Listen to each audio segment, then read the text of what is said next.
Coucou YouTube, comment ça va? Il y a Raz qui va nous rejoindre bientôt. On va parler de la scientologie. La scientologie, c'est une espèce d'église, une secte. Une secte qui nous vient tout droit des États-Unis, bien évidemment. Et on en parle de plus en plus en France parce qu'ils ont ouvert, plusieurs bureaux en France. Ils essaient de s'implanter de plus en plus en France. Et la scientologie, c'est un truc que vous connaissez probablement parce que parfois vous allez être en mode oh là là, Tom Cruise fait partie de cette secte chelou, etc. Mais en fait, t'as plein d'acteurs hollywoodiens que tu sais pas et en fait, ils font partie de la scientologie. En fait, c'est toute une espèce de réseau sectaire où ils se reposent énormément sur des. Notamment aux États-Unis, sur toutes les personnalités d'Hollywood, etc., pour récupérer de la thune, parce que oui, évidemment, tu dois donner de la thune à la secte, etc. Enfin, ouais, c'est comme ça qu'ils se font de la thune. Mais en tout cas, il y a un documentaire qui est sorti sur France TV et sur Slash Enquête sur la scientologie, notamment d'anciens adeptes de la scientologie qui dénoncent en fait ce qui s'y passe. Donc, notamment tous les mécanismes internes, tous les trucs d'emprisme, tous les trucs de bail sectaire en fait qu'il y a dans ce bail-là, quoi. Et ce qui est intéressant, parce que du coup, dans un contexte où la scientologie s'installe de plus en plus en France, c'est de plus en plus intéressant pour nous de nous pencher aussi sur les pratiques et sur de quoi on parle quand on parle de sectes, de dérives sectaires et notamment d'organisations sectaires qui est aussi développée et aussi riche en termes de réseaux internationaux. Voilà, on va parler de tout ça, on va découvrir ce que c'est que la scientologie, le petit projet d'un auteur raté de science-fiction. C'est pas censé être interdit en France, les sectes. Alors, les sectes ne sont pas interdites, ce qui est réprimé, notamment ce qui est visé par la MIVILUD, donc la mission interministérielle de vigilance et lutte contre les dérives sectaires, c'est ce qu'on appelle les dérives sectaires. Donc c'est-à-dire que on va pas interdire à une organisation de se monter, mais par contre on va punir et surveiller les gens pour spécifiquement les dérives sectaires, donc notamment l'isolement forcé par rapport à la famille, l'extorsion d'argent, etc., etc. Alors Macron n'a pas détruit la MIVILUD, mais il a énormément sous-financé et sous-staffé la MIVILUD, ce qui fait que de fait aujourd'hui la MIVILUD, qui est censée du coup lutter contre les dérives sectaires, est un peu devenue une coquille vide. Il n'y a pas assez d'agents pour surveiller beaucoup trop de dossiers. Celui qui jouait le chef dans South Park qui s'est barré de la série après l'épisode sur la scientologie. Alors oui, on en parlait du coup au début du live, mais en effet, il y a plein de gens où en fait... et donc en effet, South Park a fait un très bon épisode sur la scientologie. Généralement, leurs épisodes sur les sectes et tout, ils sont plutôt pas mal. Mais moi, je me demandais à quel point c'était encore une secte méta ou pas, tu vois. Bah, Tu vois, est-ce que en termes de recrutement, c'est encore hyper vivace? Ok. À l'international, ils se développent à fond. En tout cas, ils ont vraiment de la thune et tout. Mais du coup, on va en parler pour la France. Allons-y. La scientologie a décidé d'investir dans l'immobilier pour un nouveau siège qui s'installera à Saint-Denis. Prosélytisme à grande échelle à quelques mètres du Stade de France, la scientologie. Le grand retour de l'église de scientologie, le mouvement inauguré ce matin. Scientologie. Tout le monde connaît le mot, mais rares sont ceux qui savent ce qu'il raconte vraiment. Il s'agit pourtant de l'une des organisations les plus controversées au monde. Le 6 avril 2024, à Saint-Denis, des centaines de scientologues se sont réunis autour de leur nouveau siège, un bâtiment flambant neuf, démonstration de leur puissance financière. Considérée comme une religion dans certains pays, elle a été par le passé qualifiée de mouvement à caractère sectaire par les autorités françaises. Cette inauguration... Et c'est ça, donc encore une fois, la distinction entre secte, mouvement à caractère sectaire. Aux États-Unis, de toute façon, où tu te déclares comme une église, c'est bon, t'as les crédits d'impôt, tu peux te faire de la thune à fond. Voilà, c'est une machine à fric aux États-Unis. Et en France, où on a une législation en théorie plus dure sur les dérives sectaires, mais en pratique, où la MIVILUD, c'est une coquille vide. Du coup, ça fait que la scientologie a pu faire leur grosse démonstration de force avec toute leur thune et à ouvrir leur siège en grande pompe en France, quoi. D'ailleurs, ils font des TikTok hyper malaises. Ah ouais, leur TikTok, dans leur grand truc vide là. C'est ça, c'est qu'ils ont des locaux énormes à l'états-unienne en plus. Ouais. Avec des endroits, avec des bornes internet. Oui, où des il y a iPads. 10 bornes pour aller jouer à des jeux, pour voir si t'es scientologue ou pas. Oui. De manière trop tester ton aura bizarre, ou je sais pas quoi. genre, et c'est vide tout le temps. Genre, c'est... Oui, de fond. Y a pas un bail où ils ont tellement de thunes et de placements immobiliers et financiers qu'ils ont plus rien à craindre sur leur survie. Probablement. J'imagine qu'ils ont été les goats de l'optimisation financière, mais... Aux États-Unis, ils étaient initialement pas reconnus comme une organisation religieuse par les impôts. Ils ont harcelé personnellement les agents de l'IRS, donc des impôts qui ont fini par craquer, les a reconnus comme religion et donc exemptés d'impôts dans les années 80. Ah ouais. Et c'est aussi ça leur méthode aussi. Ils ont vraiment des méthodes mafieuses ultra violentes de harcèlement, etc. En mode ah, tu veux pas nous exempter d'impôts, on va te harceler jusqu'à ce que tu le fasses, quoi. L'organisation cherche toujours à se développer, que ce soit sur les réseaux sociaux ou en s'installant dans des endroits stratégiques, comme cet immeuble, à quelques semaines seulement d'un événement mondial. Les JO de Paris sont officiellement ouverts. 300 000 personnes ont assisté à cette cérémonie, déjà historique, et tout cela pour... Cette inauguration s'inscrit dans la stratégie de la scientologie, visant depuis toujours à s'afficher publiquement, malgré les polémiques qu'elle a suscitées. A war of nerves and lawsuits and rage has been going on for decades between the U.S. government and the Church of Scientology. Spanish police have detained 45 people. Religion ou escroquerie? La scientologie est condamnée pour escroquerie en bande organisée. What did Scientology want from you? Ah, donc elle a été condamnée en France, ok. Pourquoi Saint-Denis? Parce que le foncier est moins cher et que c'est pas loin de Paris. C'est ça un peu, Du genre coup, ils ont pu trouver des gros bureaux pour moins cher, quoi. Énorme. Ah, c'est gigantesque. Donc voilà, il y a John Travolta, Tom Cruise, ils ont vraiment eu une des grosses stratégie. stars à une époque. Bah ouais, ils ont une stratégie, c'est à la fois une stratégie de publicité et aussi parce que c'est des gens qui leur versent de la thune à plus savoir quoi en foutre, quoi. Parce qu'en gros, les gens, en fonction mais comme dans beaucoup de sectes, hein, en fonction du tiers où tu montes dans l'organisation, tu donnes plus de thunes. Et donc, t'as un truc où tout est monétisé. Du coup, en fait, quand t'es grand maître de la scientologie, etc., c'est aussi que tu donnes v'là la thune. Mais du coup, ça va faire aussi que, en échange, plus on a de réseau à Hollywood, plus on peut vous donner des contrats et faire jouer dans des films, et plus vous allez nous filer de la thune, quoi. Tom Cruise serait le numéro 2 de la scientologie actuellement, mais pas sûr. Il y a des rumeurs comme quoi il s'est barré. Oui, Tom Cruise, à un moment, il était très très public sur son appartenance à la scientologie. Et depuis quelques années, il est de plus en plus discret là-dessus. Donc, on sait pas si c'est parce qu'il est vraiment devenu hyper haut dans les rangs, ou alors juste parce qu'il a essayé de se barrer discrètement et il essaie d'éviter de se faire harceler, quoi. Parmi ses adeptes, certaines des stars les plus célèbres de la planète. D'anciens membres ont accepté de nous raconter ce qu'ils ont vécu au sein de l'organisation, ses stratégies et son influence. Oui, c'est vraiment un truc sur les témoignages de victimes. C'est très blanc quand même. Ah bah, je sais pas s'ils vont en parler, mais je pense que les politiques raciales de la scientologie, elles sont pas... Je me demande s'il y a une méta sectaire aussi puissante dans les pays du Sud. Peut-être qu'avec la question de la spiritualité, de la religion beaucoup plus présente, peut-être que ça ferme la porte beaucoup plus aux pratiques sectaires, j'en sais rien. Bah alors... Vu qu'une grande secte dirige déjà les pays musulmans, ils n'ont pas besoin de sectes supplémentaires. Non, mais tu rigoles, mais en fait, les évangéliques, comme il y a beaucoup de dénominations très différentes, il y a certaines dénominations, notamment les pentecôtistes, qui sont celles desquelles émergent le plus de dérives sectaires, parce qu'en fait, il suffit de se déclarer pasteur pour ouvrir ton église, et du coup, il y a dans les mouvements évangéliques, il y a de fou. Et pour le coup, dans les pays du Sud, c'est beaucoup les évangéliques qui sont comme ça. The abuse has to stop. 1, 2, 3, 4, disconnection, out the door. Je m'appelle Alex et je suis un imposteur. Ok, donc ça, c'est les ex-scientologues qui sont en mode faut que cette merde se finisse. Faut déprogrammer les gens, faut les sortir, etc. C'est une dinguerie, quoi. Gilets jaunes. Quand même, c'est deep comment la France a créé une iconographie de la protestation. Oui, de fou. J'ai fréquenté l'église de Scientologie de Londres.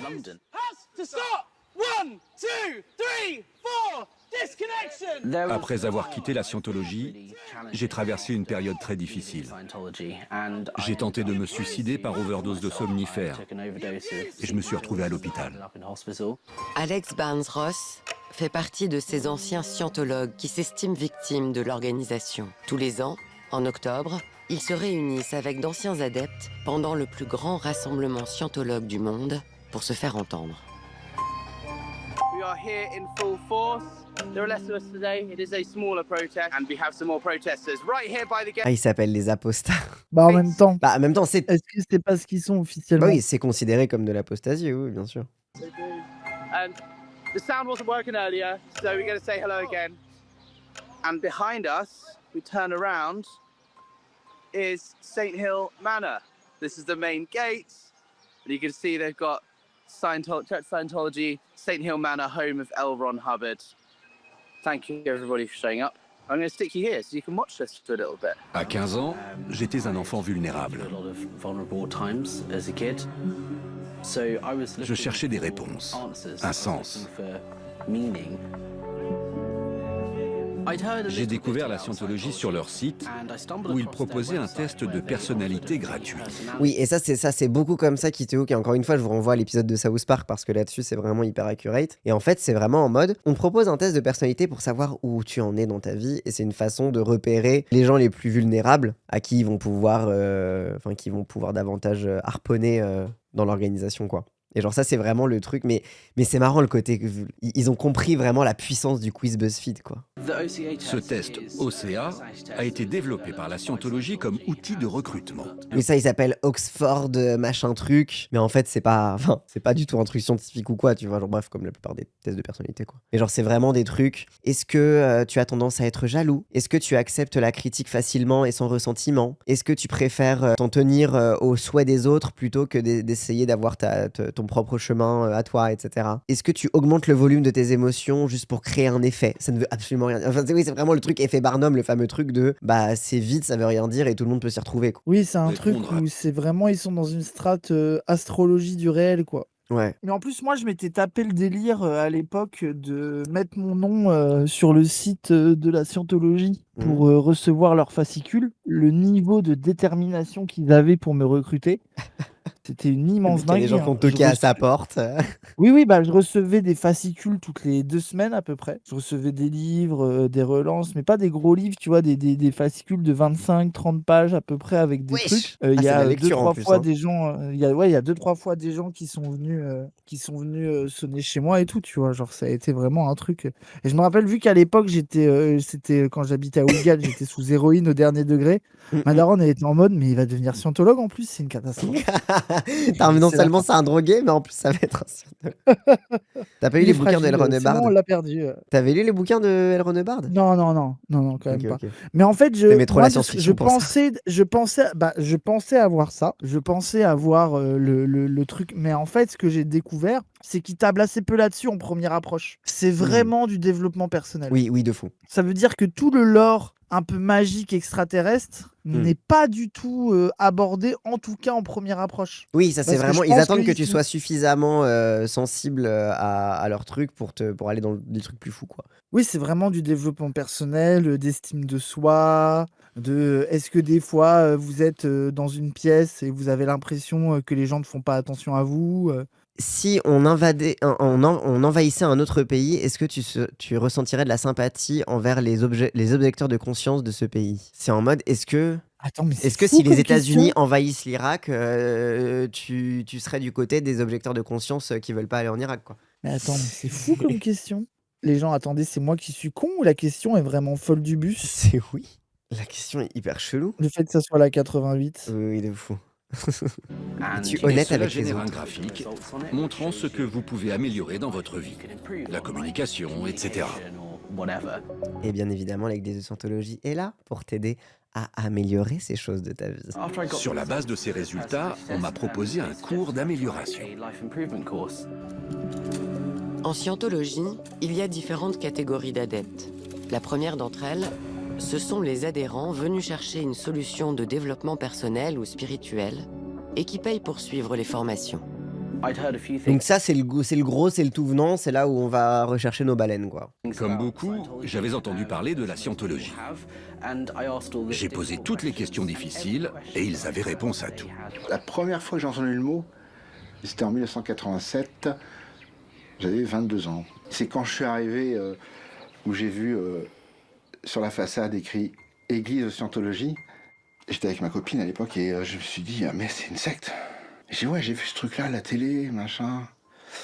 Vite fait, je te lis je suis sur le site de la Scientologie. La Dianetics. Ça veut dire c'est leur truc de base, la Dianetics. C'est leur croyance, D-I-A-N-E-T-I-C-S. c'est leur système de croyance, les Dianétiques. C'est leur La solution. Dianétique, c'est une méthodologie qui aide à soulager des sensations et des émotions indésirables, des peurs irrationnelles et des maladies psychosomatiques, maladies causées ou aggravées par des incidents contenant de la tension. Elle est aussi définie comme ce que l'âme fait au corps par l'intermédiaire du mental. La pensée scientifique soutenait la thèse selon laquelle le mental humain était le cerveau, soit un ensemble de cellules et de neurones. Non seulement on considérait que les attitudes de l'homme ne pouvaient pas s'améliorer, mais sa personnalité semblait tout aussi irrévocablement établie, déterminée par la formation de son cortex cérébral. Ce sont des thèses erronées, ce qui explique pourquoi la science n'a jamais réussi à expliquer une théorie permettant réellement de résoudre les problèmes d'ordre mental. L. Ron Hubbard a révolutionné le domaine avec la Dianetics. Comme la scientologie, la Dianetics repose sur des principes simples, faciles à apprendre et dont la véracité a été largement démontrée. Tous ces principes énoncés en 1950 demeurent tout aussi valides aujourd'hui. Dans cette partie du site, vous vous familiariserez avec des concepts fondamentaux de la diamétiste. Elle fonctionne. Et vous acquérez une compréhension de l'état de clair. Et ce qui est ultra deep, c'est que jamais il t'explique ce que c'est.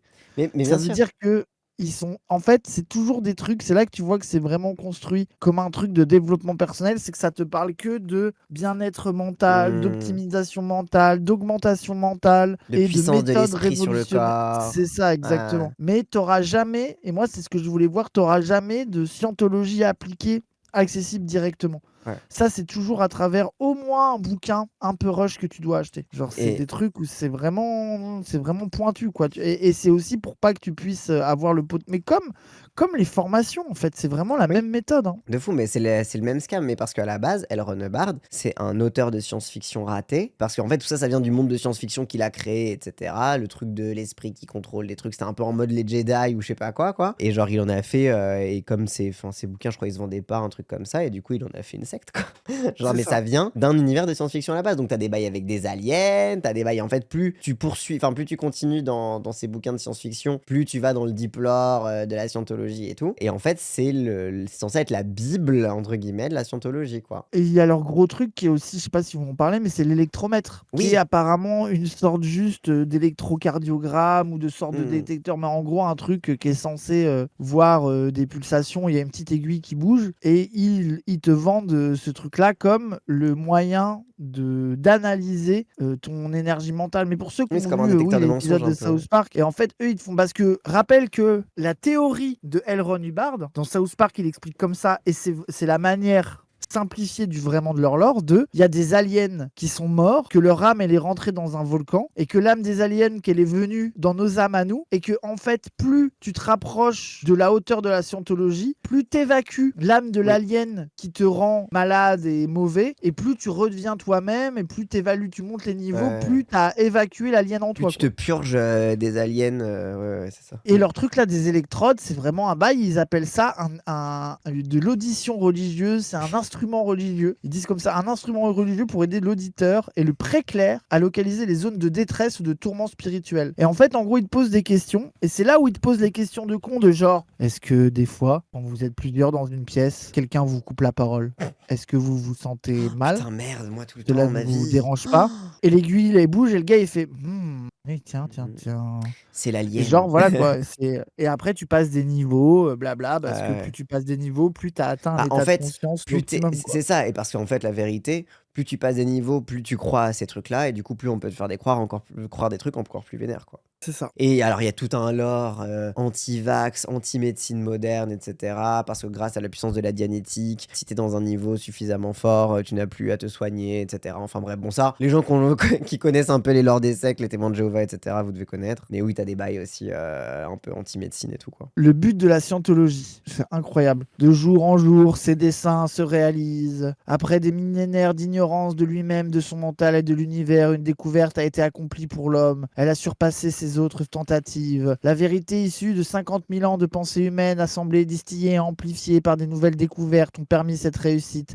La scientologie vous souhaite la bienvenue. Tout ce que nous attendons de vous est que vous nous aidiez à réaliser nos buts et que vous aidiez les autres. Il est entendu que nous vous aiderons en retour. La scientologie est le mouvement le plus important sur Terre aujourd'hui. Dans ce monde chaotique, ce n'est pas un travail facile, mais s'il l'était, nous n'aurions pas besoin de l'accomplir. Nous respectons l'homme, nous croyons qu'il mérite d'être aidé. Nous vous respectons et nous pensons que vous aussi, vous pouvez être aidé. La scientologie ne doit son aide à personne. Nous n'avons rien fait qui nous rende redevables. Si cela avait été le cas, nous n'aurions pas les aptitudes nécessaires. L'homme tient pour suspecte toute proposition d'aide. Il a souvent été trahi et sa foi a été détruite. Trop souvent, il a fait confiance et on l'a trompé. Il peut nous arriver de commettre des erreurs car nous construisons des mondes avec un brin de paille. Mais nous ne trahirons jamais votre foi en nous aussi longtemps que vous serez l'un des nôtres. Le soleil ne se couche jamais sur la scientologie.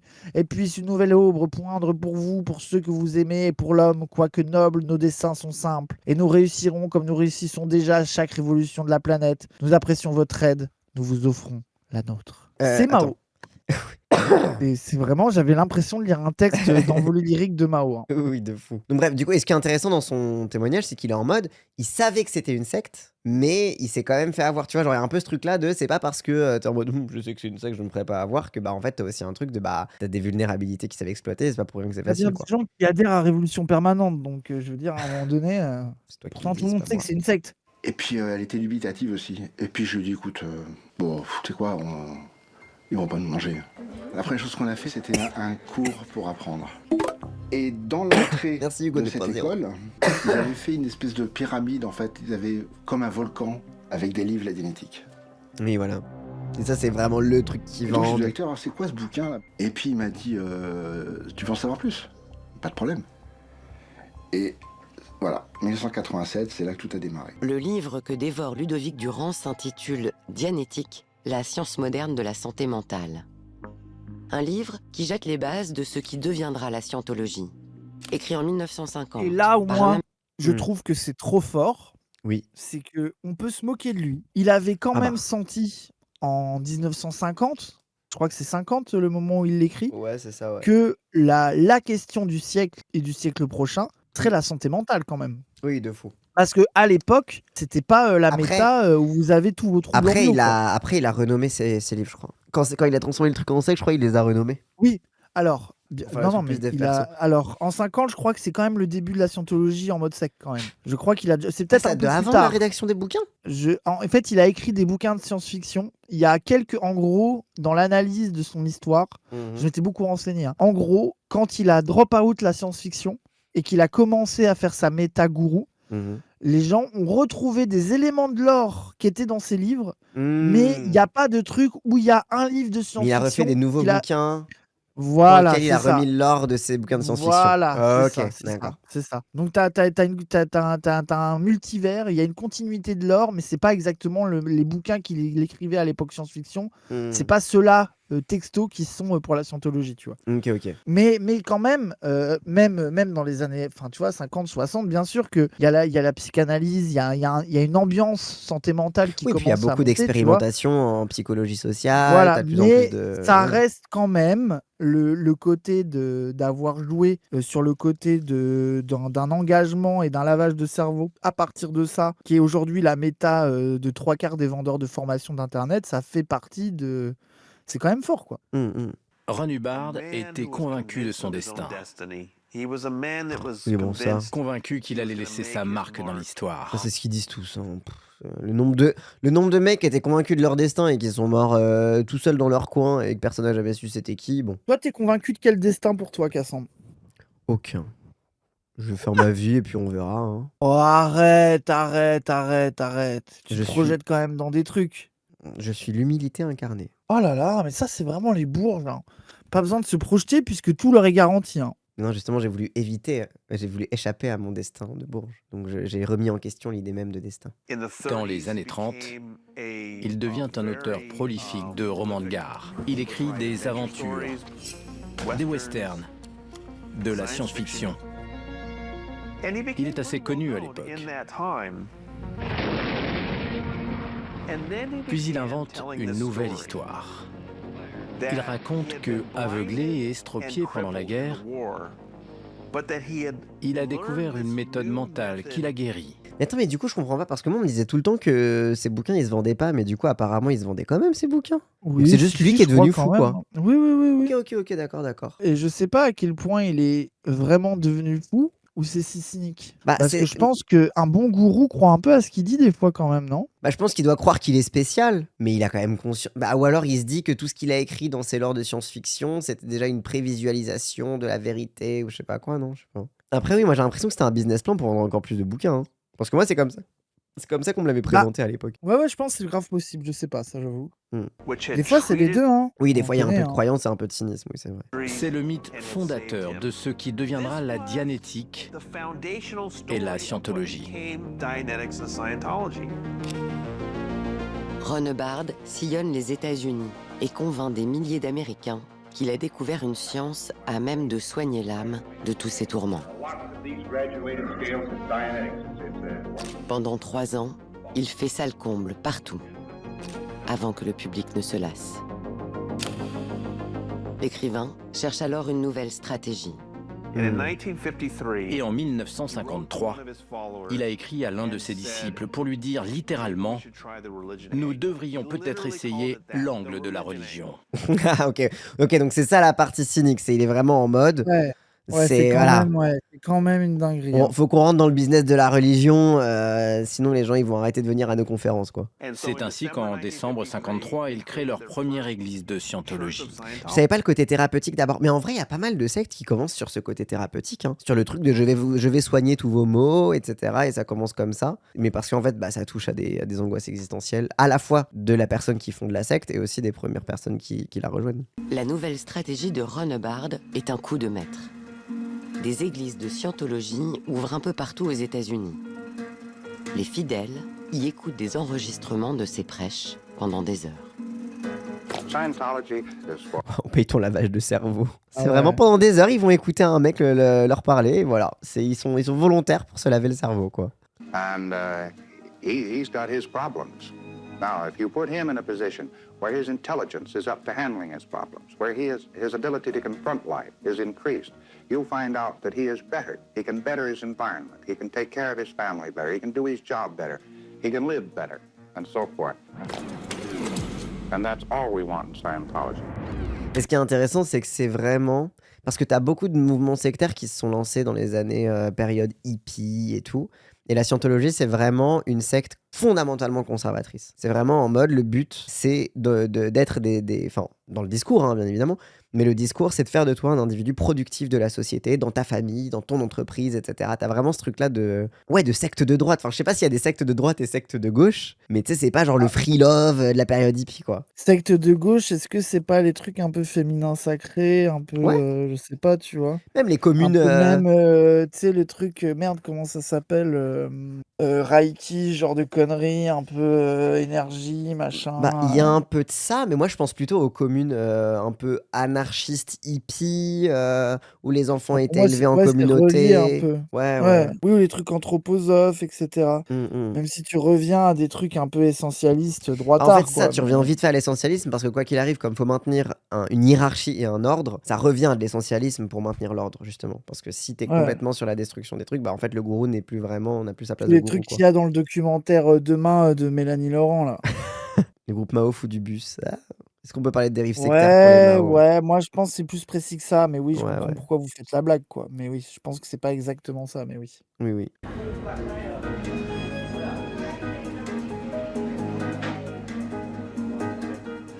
Qu'est-ce que la scientologie? C'est assez simple. L'idée est d'explorer vos vies passées, des existences remontant à des milliers, des millions, des milliards d'années, sur d'autres planètes. C'est le véritable objectif de la scientologie. Si vous parvenez à retrouver ces souvenirs, vous allez non seulement retrouver ce qu'ils appellent votre trace complète, votre existence sur des milliards d'années. Et ça, typiquement, c'est un truc qui est ultra pratique pour fidéliser les gens. C'est parce que comme c'est toi qui dois retrouver tes souvenirs, il y a un truc un peu fake it until you make it qu'on retrouve un peu aussi dans les phénomènes de transe collective parfois, où en fait, genre, tu vas avoir l'impression que pour te faire valider, il faut que tu retrouves un souvenir, et du coup, tu vas un petit peu construire ce souvenir de toute pièce, et du coup, ça va te donner une nouvelle place dans le groupe, et pour maintenir cette nouvelle place, tu vas devoir faire de ce souvenir complètement construit une réalité, et genre te convaincre toi-même que tout ça est vrai, en fait. Et t'as un truc qui vraiment encourage les gens à construire eux-mêmes leur propre croyance et leur propre fidélité, en fait, à la croyance. Mais vous allez également retrouver des capacités divines, des super-pouvoirs. Ça ressemble au militantisme. Bah, en vrai, Mais en fait, l'impossibilité de remettre en question le groupe, des fois. Comment dire, l'animateur d'un de mes podcasts préférés, Behind the Bastard, qui fait beaucoup d'épisodes, notamment sur des trucs de secte, etc. Il a une phrase que j'aime beaucoup, je sais pas si je vais la dire bien, tu vois, mais en gros, c'est « Il faut un petit peu de savoir-faire sectaire pour faire un bon groupe militant », tu vois. Genre, c'est-à-dire qu'en vrai, en fait, les skills sociaux pour être un bon gourou de secte, c'est des skills que tu retrouves dans la société, tu vois, genre c'est des trucs de charisme, c'est des trucs de confiance en toi, des trucs, enfin, une façon de souder un groupe, même les dynamiques de groupe qui se liguent contre un point focal unique extérieur, genre contre un objet à détruire, etc. Bah, le capitalisme, par exemple. Et en gros, il y a vraiment ce truc-là en vrai, les sectes sont aussi puissantes parce qu'elles utilisent des phénomènes et des dynamiques des groupes sociaux, qui peuvent être parfaitement sains, mais qui peuvent déraper très vite, tu vois. Genre, tu sais, il y a un truc il y a une fine ligne du savoir-faire sectaire, quoi. Alors moi, j'ai pas découvert la scientologie. C'est mes parents qui se sont fait alpaguer par un oncle qui était déjà dans le mouvement. C'est présenté comme étant un espoir pour eux, pour la famille, mais aussi pour tous les gens qui feront partie ou qui font partie de ce mouvement-là. J'avais 10 ans. Alors la scientologie, elle va s'intéresser à des gens déjà qui sont à un moment ou à un autre de leur vie affaiblis. Ils viennent d'apprendre qu'ils étaient gravement malades, ils viennent de vivre une situation amoureuse, familiale ou professionnelle très difficile. Ils ont perdu un enfant, je ne sais quel drame. On va leur donner de l'espoir dans un monde qui leur en propose pas beaucoup. On s'occupe de vous, on va faire en sorte que les choses aillent mieux pour tout le monde. Voilà, quoi. Puis bon, là, j'ai payé mon cours à l'époque 1000 francs. Ouais, bon, ok, c'est un investissement à l'époque. Ouais, bon, 2000 parce que j'ai payé de ma copine. Mais voilà. Mais là, j'apprends des trucs super. Les tout premiers cours, ça... Oui, ça, c'est dès le début, tu payes des trucs. Mais en même temps, comme c'est vraiment les trucs de base de développement personnel où t'es en mode « Oh, waouh, c'est intéressant » et que t'es dans ton moment le plus vulnérable, bah du coup, t'as d'autant plus l'impression qu'il y a un retour sur investissement, quoi. Ouais, de fou. La vidéo d'attaque sur les abus de faiblesse ou escroquerie financière, mais jamais sur la croyance du groupe. Oui, bah c'est pour ça qu'en France, on n'a pas de définition de secte, mais de dérive sectaire. C'est parce qu'en vrai de vrai, pour faire la différence entre une religion et une secte, bah en fait, la question, c'est à quel point les gens sont libres de partir, à quel point il y a de l'escroquerie, à quel point il y a de l'abus de faiblesse, en fait, là-dedans, tu vois. Toute religion, comme ça touche à des angoisses existentielles et à des questionnements propres à l'existence qui sont de fait une faiblesse fondamentale du fait d'être un humain sur cette planète bizarre, porte en elle la potentialité de la dérive sectaire. Mais la question, c'est est-ce qu'elles vont activer ce truc-là ou est-ce que la possibilité d'individualité, de libre arbitre, même de vivre normalement dans la société est empêchée, en fait. Voilà, et c'est là que la dérive sectaire va arriver, et notamment par le biais financier, des gens qui se retrouvent endettés, etc. pour le truc, par des refus de soins, par des trucs comme ça, et c'est là qu'on va aller attraper la dérive sectaire parce que le groupe aura privé la personne de son droit fondamental à l'autonomie, etc. quoi. D'ailleurs, les dérives sectaires peuvent s'appliquer à d'autres domaines non religieux. Oui, totalement. Et ce qui permet de câbler plus large, en effet. Parce que oui, en fait, au final, ça crée la possibilité d'une définition plus large, donc au final, peut-être même une meilleure protection, quoi, plutôt que de s'obséder sur un certain degré de mysticisme ou de croyance divine, un truc qui est presque dur à définir en plus, quoi. Ouais. Alors que si tu prends des faits très précis, plus facile de le signifier, quoi. Ouais. Oui, c'est ce qui permet de choper les trucs de médecine parallèle, de trucs d'alimentation. Le mec, Casas Novas, là, le pote de Dora Mouton, son truc de on va vendre des jus pour soigner, des extracteurs de jus pour soigner des maladies, etc. Bah, typiquement, je crois qu'il avait été visé par une enquête pour dérive sectaire, il me semble, alors que l'ami Vidilud avait annoncé qu'il s'intéressait au mouvement un peu ésotérique, etc. pour ça. Rentre à des leçons de développement personnel, afin d'améliorer votre vie, d'améliorer votre communication, mieux vous entendre avec votre famille ou vos amis, ou améliorer votre efficacité au travail ou ce genre de choses. Ce que de nombreux groupes du genre essayent de faire, c'est de dire aux gens que certains aspects de leur vie leur portent préjudice. Ces groupes affirment ensuite qu'ils ont le moyen de guérir, d'améliorer leur vie.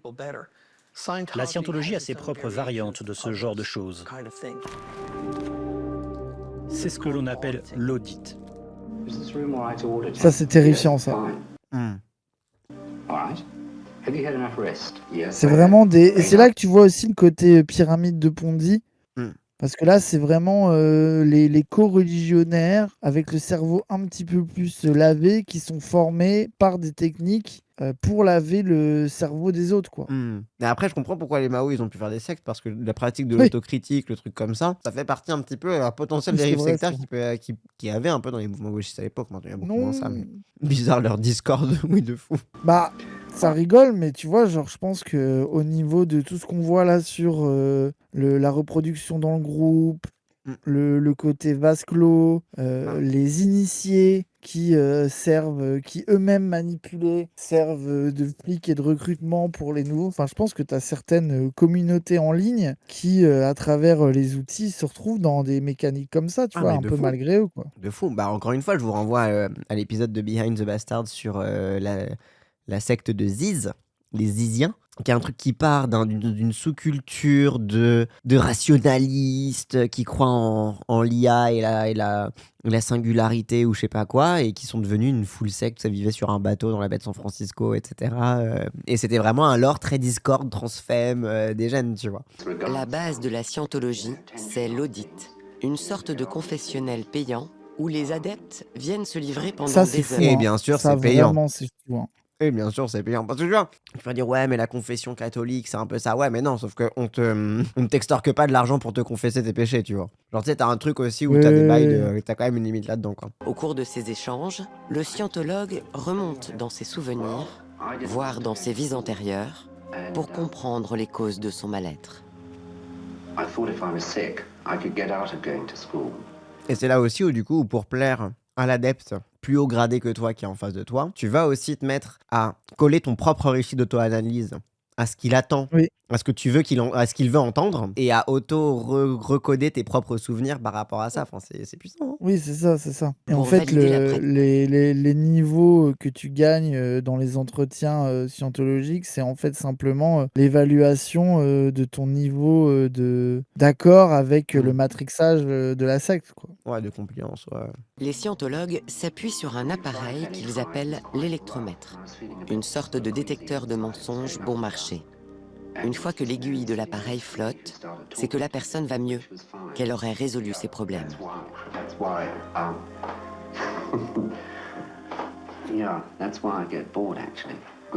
Oui, et en plus, tu livres des secrets sur ta vie privée que les gens peuvent utiliser contre toi après. Voilà, qui redeviennent des outils de contrôle. C'est ce que tu disais, One Card for Pain, c'est qu'il y a un peu une théorie comme quoi Tom Cruise et John Travolta sont secrètement gays et que c'est utilisé comme un chantage sur eux par l'église de Scientologie depuis des années. C'est sûr, c'est vrai. C'est sûr, c'est vrai. Mais apparemment, il y a des gens qui disaient dans le chat c'est vrai que la folie de Tom Cruise par rapport à la Scientologie avait en fait un peu écorné leur image. Et oui, ça m'étonne pas. C'est vrai que Tom Cruise, ça a été aussi un outil pour dire, mais regardez, ils sont fous, quoi. Vu que c'était le fou du bus quand il parlait de ça, Ah ouais, en interview. au final, ça donnait une image pas si améliorative que ça de la Scientologie, quoi. Ouais.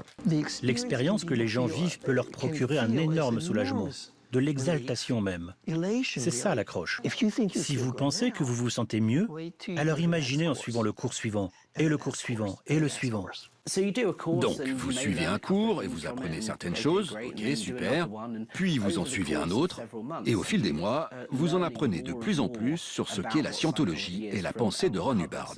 Vous êtes de plus en plus endoctriné, et ce n'est qu'après un certain temps que vous êtes complètement immergé dans l'église de Scientologie. Assez tôt, avec certains exercices qu'ils utilisent, au fil du vocabulaire et des cours, vous commencez vraiment à avoir l'impression que ce qui ne vient pas de la Scientologie n'est pas vrai. Une fois que vous êtes d'accord avec eux sur ce point, il devient très difficile de regarder ailleurs. Oui, ça c'est vraiment le truc où tu peux plus sortir du truc, c'est que tu deviens convaincu que quiconque qui te dit un truc qui n'est pas scientologue te ment, et en fait que la seule vérité se trouve dans l'église, etc. Et c'est là que c'est là que tu deviens plus difficile à déprogrammer de la secte, parce que du coup c'est c'est la condition en fait que tu rompes avec toute ta vie sociale autour de toi, etc. quoi. La Scientologie est vraiment efficace pour changer votre façon de penser. Tout le monde est vulnérable dans certains domaines, et la Scientologie a été conçue pour le découvrir.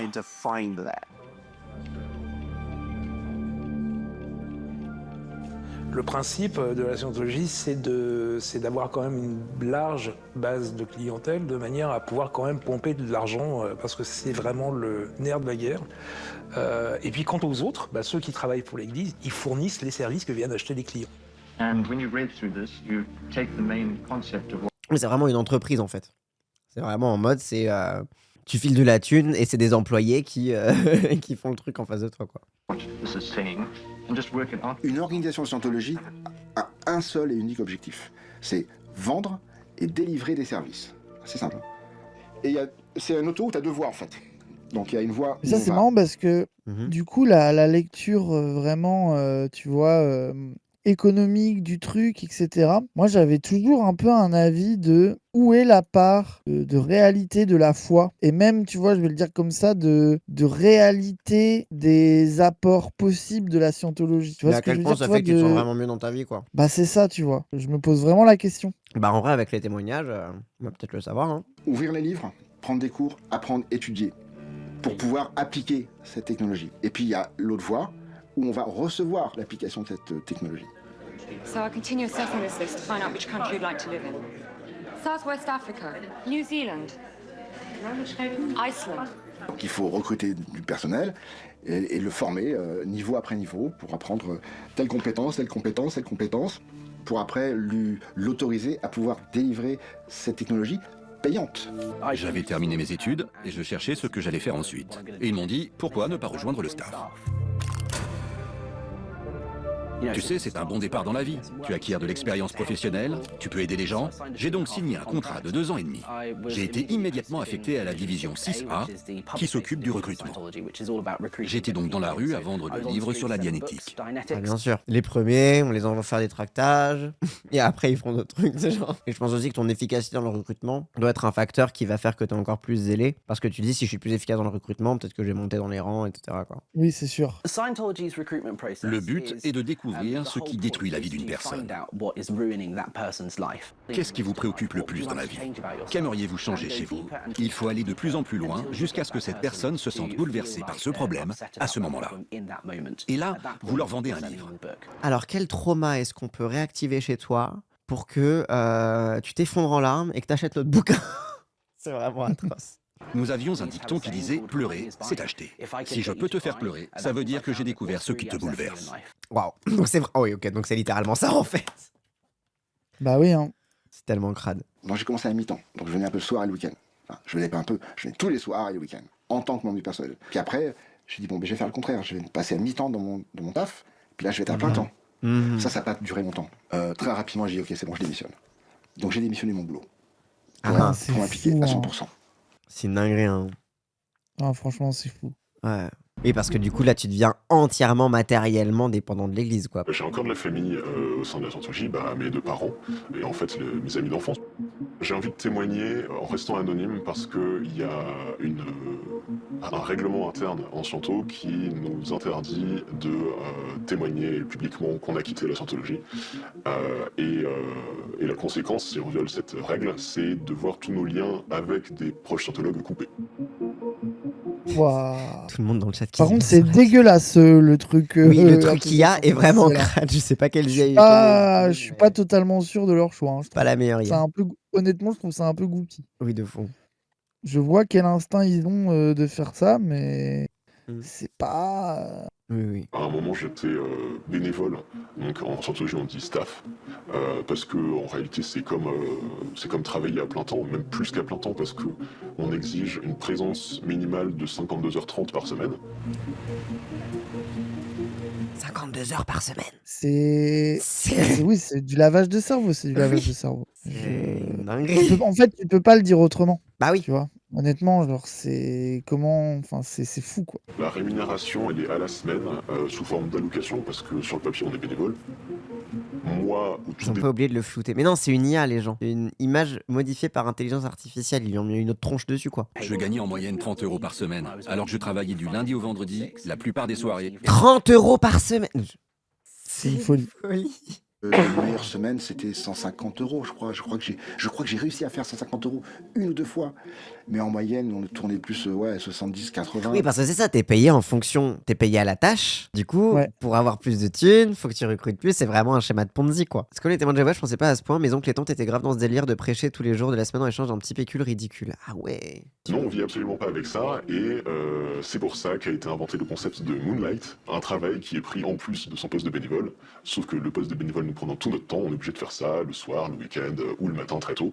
Et je pense qu'une majorité. Et du coup, t'es sûr que tu dors pas et que du coup, t'es encore plus vulnérable à la suggestion et à la manipulation des gens autour de toi parce que t'es épuisé, quoi. Quand on est là-dedans, on se dit non, mais je m'implique, je fais mon maximum, j'œuvre pour le plus grand bien. Ça, ce qui m'arrive c'est secondaire, j'ai pas le droit d'être égoïste. Il y a toute cette mentalité qui va avec. Mais vous devez comprendre que la plupart des scientologues pensent que la scientologie aide la planète. Putain, c'est exactement ce que je vis avec les filles, aidez-moi. Non, les gens. Vous êtes cons.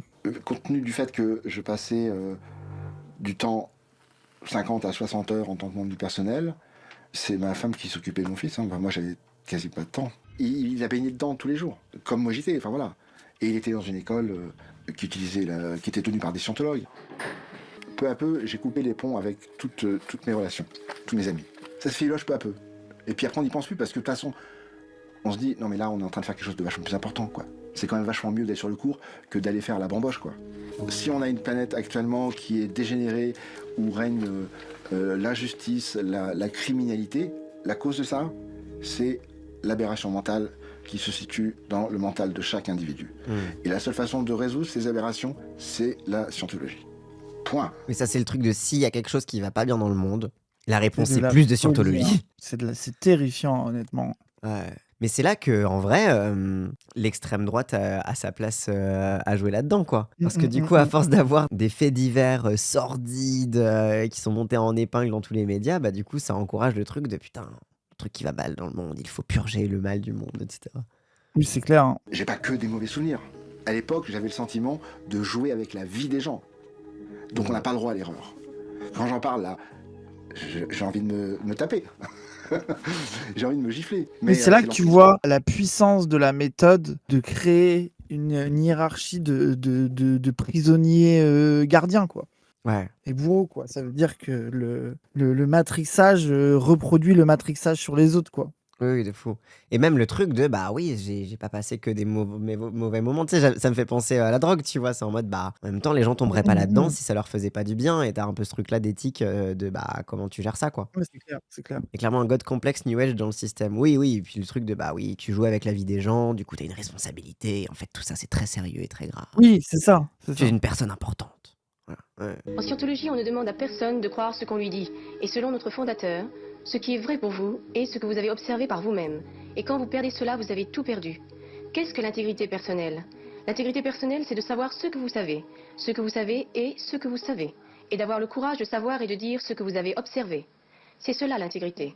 Il n'y a pas d'autre intégrité. Oui, il y a ce truc-là aussi, le côté colorblind de la scientologie, toute opinion politique, toute croyance religieuse. De « Ah, mais vous pouvez être scientologue et catholique, il n'y a pas de problème. » Oui, parce que l'objectif, c'est que, in fine, on te dit que t'es libre de croire ce que tu veux, mais en même temps, t'écoutes une meuf qui te dit que c'est la doctrine de la scientologie de croire que tu crois ce Et que même, tu crois. tu Quoi. vois leur esthétique hyper religieuse qui a été abandonnée. Il y avait un truc religiosio-scientifique en termes de DA. Oui, j'ai l'impression que la side religieuse est toujours là. Aujourd'hui, ils ont beaucoup plus investi DA, dans le dev perso en termes d'esthétique. C'est ça. C'était vraiment dans un truc dev perso coloré mystiquement, quoi. Ouais. Alors qu'avant, t'étais dans une mystique colorée par le dev perso, un peu. Ouais. Ah là là, l'intégrité personnelle, ça c'est un truc de dingue. Et en fait, ce que vient faire ce texte, c'est donner l'impression aux scientologues qu'ils ont la liberté de croire, qu'ils ont la liberté de penser ce qu'ils veulent, mais dans les faits, c'est pas du tout ça. Parce que si vous n'avez pas compris, ou si vous n'êtes pas d'accord avec certains préceptes de Ron, on va te dire, va trouver ton mot mal compris. Reviens en arrière et vois ce que t'as pas compris. Oui, c'est ça, c'est que t'es libre de croire, mais si t'es pas d'accord avec un truc, réfléchis plus longtemps. Voilà, tu peux croire, mais surtout crois de toute façon. T'as vu. En fait, le truc, c'est que tu crois ce que tu veux, mais que comme le groupe et ta hiérarchie dans le groupe est définie par ton niveau d'adhésion au test de la scientologie, en réalité, ta liberté va tendre vers la liberté de croire ce que tout le monde croit et de rejoindre le groupe, quoi. Ouais. Et en gros, on fait comprendre que si t'es pas d'accord avec quelque chose que Ron a dit, bah c'est que tu l'as mal compris. On dirait rase avec le chat. Oh. Au début, on ne vous dit jamais ce que vous devez croire. Il vous demande toujours ce dont vous vous souvenez de votre vie. On ne peut jamais vous dire que vous vous trompez. Vous pouvez dire j'ai ce souvenir où j'étais sur une planète avec ces créatures folles qui ressemblaient à des dinosaures. L'auditeur ne dira jamais que ça ne s'est pas produit. Ils ne peuvent pas, c'est contraire aux règles. D'accord, c'est ce que tu as vu. Les scientologues sont donc libres de décrire ce dont ils se souviennent il y a des milliers ou des millions d'années. Mais c'est marrant parce que du coup, ce truc, ça permet que les témoignages des adeptes ne fasse jamais office de doctrine. En fait, ça permet de verrouiller la doctrine, parce que du coup, si tout le monde a sa propre part de vérité et que t'as pas le droit de la contester, bah du coup, il peut pas y avoir de scission qui raconte une histoire concurrente à laquelle les autres croient, puisque t'es pas poussé à croire ce que les gens disent et à dire ouais, ok, d'accord, c'est ton expérience, tu es valide et légitime. C'est trop pété de créer une foule de gens qui pensent tous la même chose, tout en ayant la conviction que ce qu'ils pensent est issu de leur expérience personnelle et de leur libre arbitre. Ouais, de fou. Parce que tu ne vas avoir que des gens qui vont te présenter leurs croyances comme le produit de leur liberté, quoi. Et après, c'est aussi la puissance de la foi. Enfin, la beauté en partie de la foi, c'est que aussi, eux, là, il y a un peu un truc de vérité scientifique. Moi, c'est ça que je vois la différence avec les 3 grandes religions, on va dire. C'est que l'acte de foi, pour moi, est aussi, tu vois, ce saut dans le vide.